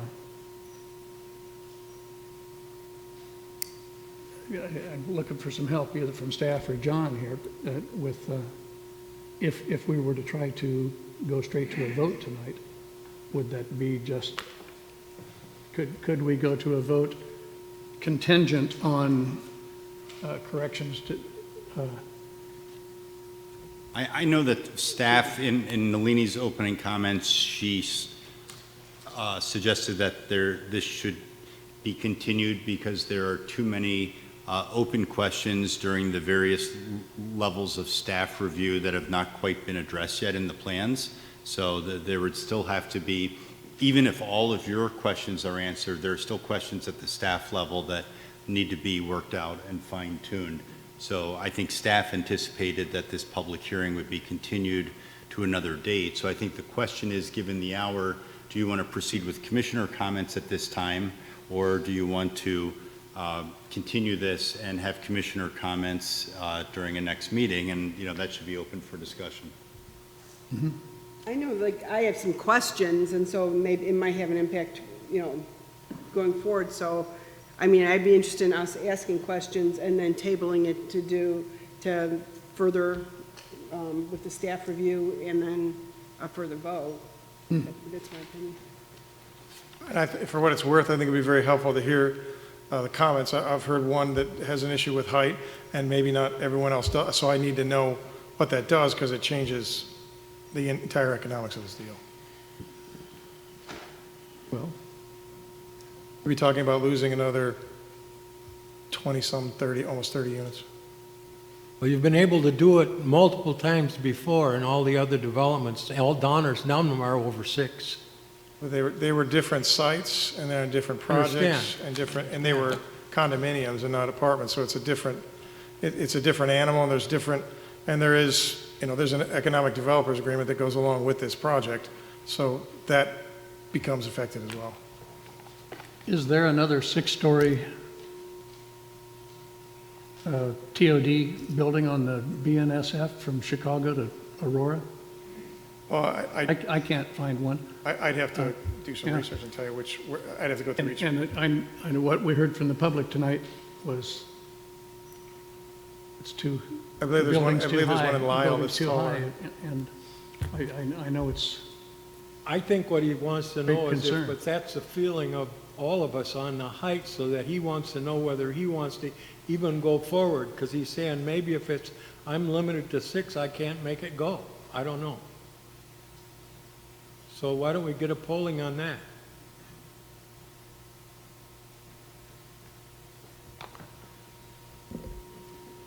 I would be hard pressed to, at this point, to prove 7 stories, just based on everything I see up and down that railroad. Anyone else? Craig? Initially, I did not see this being solved or voted on tonight.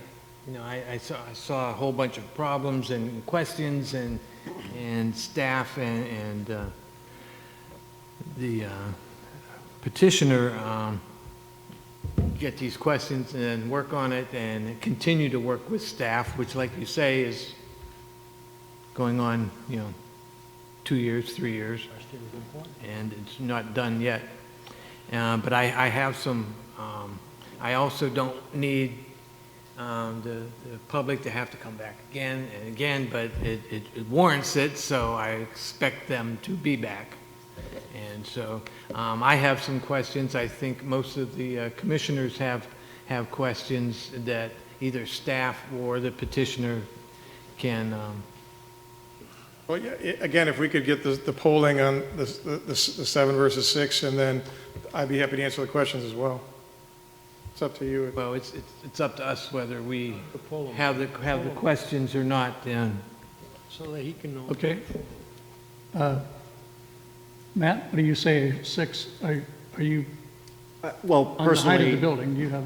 I'm not just going to go yes or no. I think that given a development and the economics that they're going through on this particular project, listening to the assemblage hurdles that they had to go through and getting through that, I think that everyone needs to recognize that when they go from 7 to 6, you might not get all of these other amenities and finishes that come along with it because their project budget changes. And so I would be more inclined to be open, and again, to echo what was said here as well. This was more of a review and consideration. There's a lot of staff comments that are being addressed. And so I just feel like that, if that helps, I'm not opposed to 7, but I'm not opposed to 6 either. But just I think we have to realize that the project changes probably significantly between 2 different floors. I don't, to be honest with you, it not only changed significantly, we have to go look at it again, see what we can tweak and turn it, and it may just go away.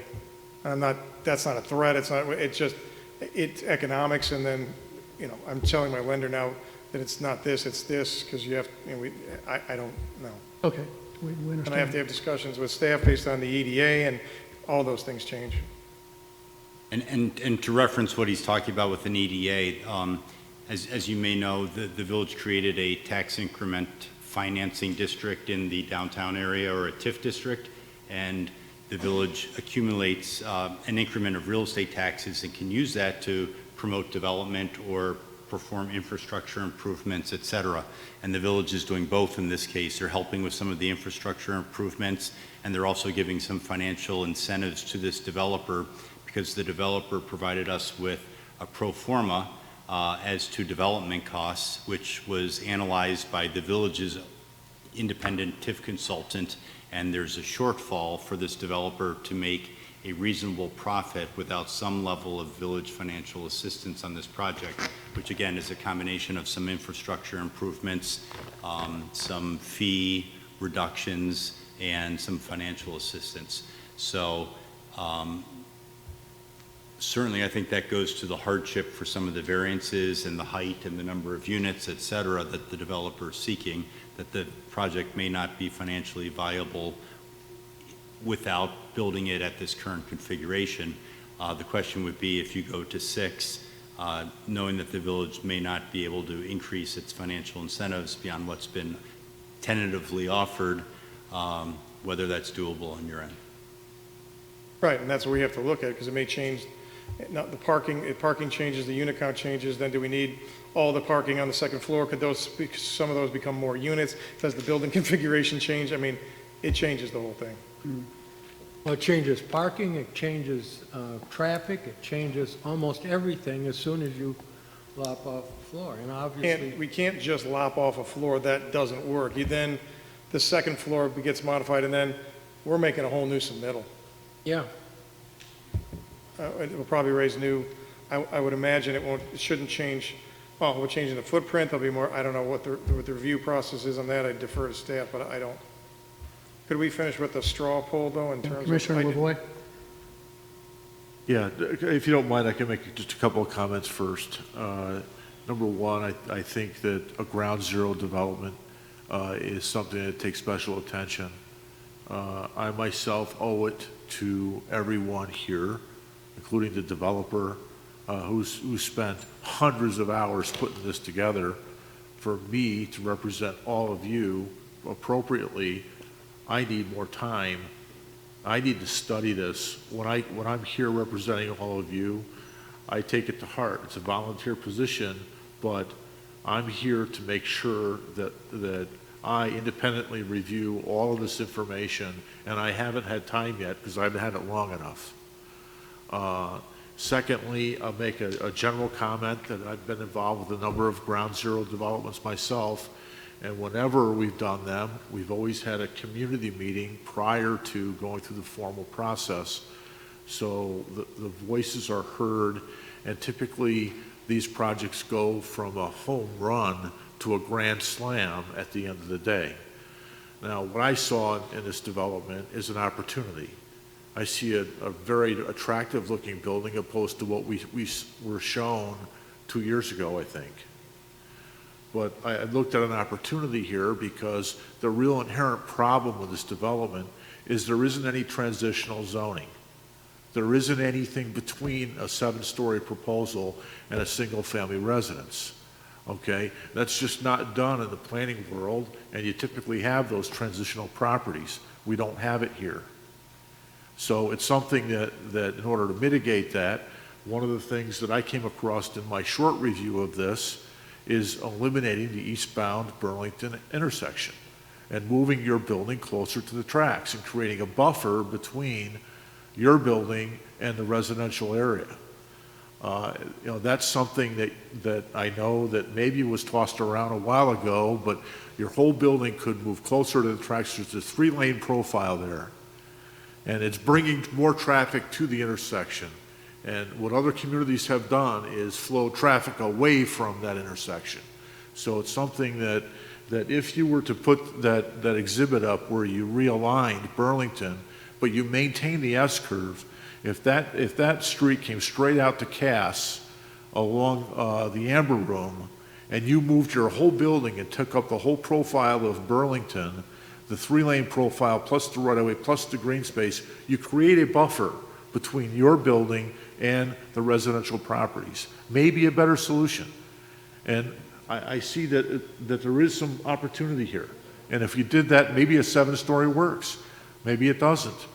But what I don't like to do is vote on something and have something here that really deserves a little more attention. There's some inherent design issues that I think need to get worked out, but need to get worked out before we vote on it. So I'm not necessarily opposed to a 7-story if you can increase that buffer. I can tell you that was our first plan, and we were told that Burlington needed to remain an S-bend. It's unfortunate. You know, maybe there's a better answer there. I hope there is. But this is a great project, and it's a building that's come a long way. You've worked on it very hard. I respect that, but I also want to give it my own review and make sure that I represent it correctly. And it's something that I do think that, hey, a 7-story building next to a single-family house obviously doesn't work normally. And I don't think it necessarily works here either. But I think there's some things that you can do. And maybe, you know, a trade-off between right-of-way and separation helps everyone here. And maybe when we fully understand that sometimes these things to be vetted and we can make a grand slam out of this. Because if that building was closer to the tracks and we eliminated that, we eliminate the queuing and we eliminate traffic issues, because that cycle for that S-curve to exit westbound to go across the tracks is an additional cycle where all traffic on Cass Avenue has to wait. So if it were eliminated entirely and you moved your building closer to the tracks, it helps the traffic. I don't know how that would go over with IDOT. I know don't know like- about that, because it's been done before. Yeah, So and I that want would the have- best solution I'd for have to Westmont. defer I don't want just to vote on something that, give it to staff. I think ground zero developments warrant a lot of detail, and we can make this project a ton better than it is. So, if it's right where it is, I don't think 7-story works. And I'm with Wally on it, because I think there's opportunities to make it better.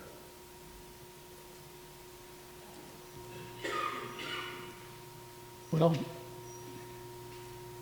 For me, go ahead. well, I'm just saying at this point, the chair would entertain a motion to continue. She hasn't spoken yet. I haven't heard.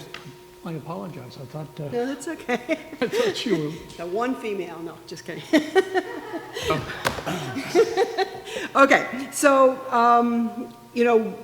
honestly, between 6 floors, 7 floors, I think it's huge regardless. So, for me, I wouldn't say no to a 7 versus a 6 just because it's already a huge one already.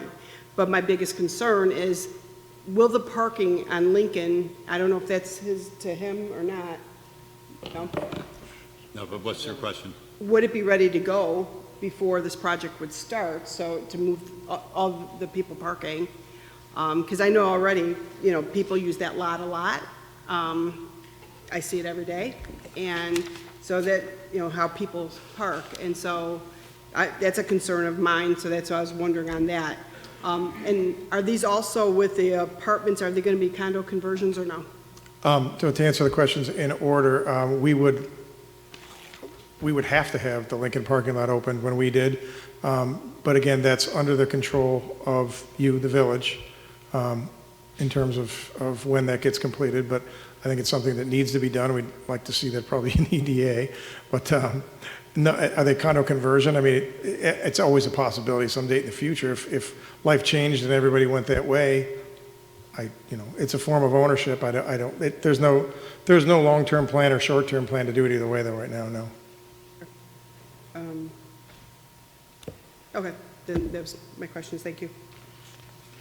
Any other commissioner comments, questions here? Are we Yes, gonna- Craig. Are we talking about postponing or continuing and then come back with more questions? Or do you need all the commissioner questions now and then continue? Your call.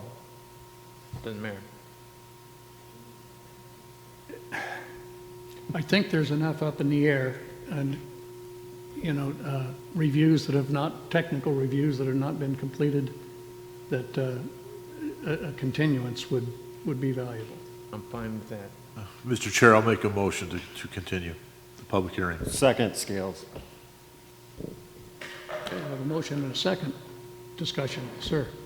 I think one of the questions would be, is this continued until the July meeting, which is the second Wednesday of July, or does staff and the developer need an additional month until August to try and work out some of these issues? And I'd first defer to the developer for his thoughts. In terms of what it would do on a 6-story study, I don't even, I don't know the answer to that. We'd have to start looking at that and then running economics of things, so. That would have to be up in the air, probably.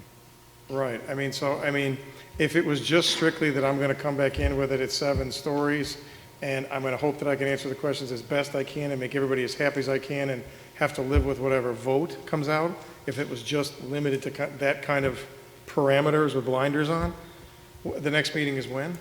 In June? Isn't it the end of this month? Second Wednesday of July. Oh, so there isn't one at the end of this month? Okay, so it's the second Wednesday, the second Wednesday of July would be fine. Mr. Chair, or Mr. Zemanek, I would just request on this continuance that any changes that are made, any enhancements to the plan, that we get at least 1 week, if not longer, to actually look at it before we can sit down and generate intelligent questions over the enhancements to the program. So if it's July or whenever that is, I just want enough time to be able to do what I need to do. And what I need to do is weed through all this information and put it together in more than 5 days.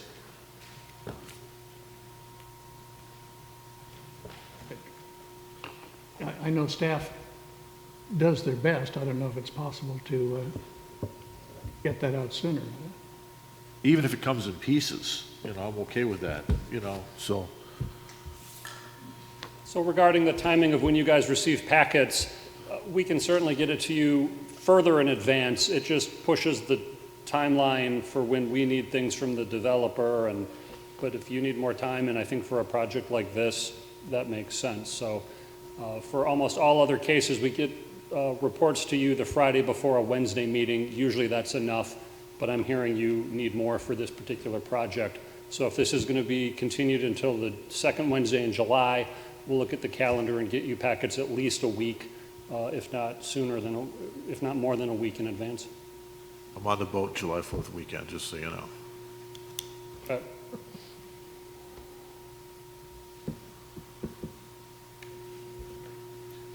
Now, does,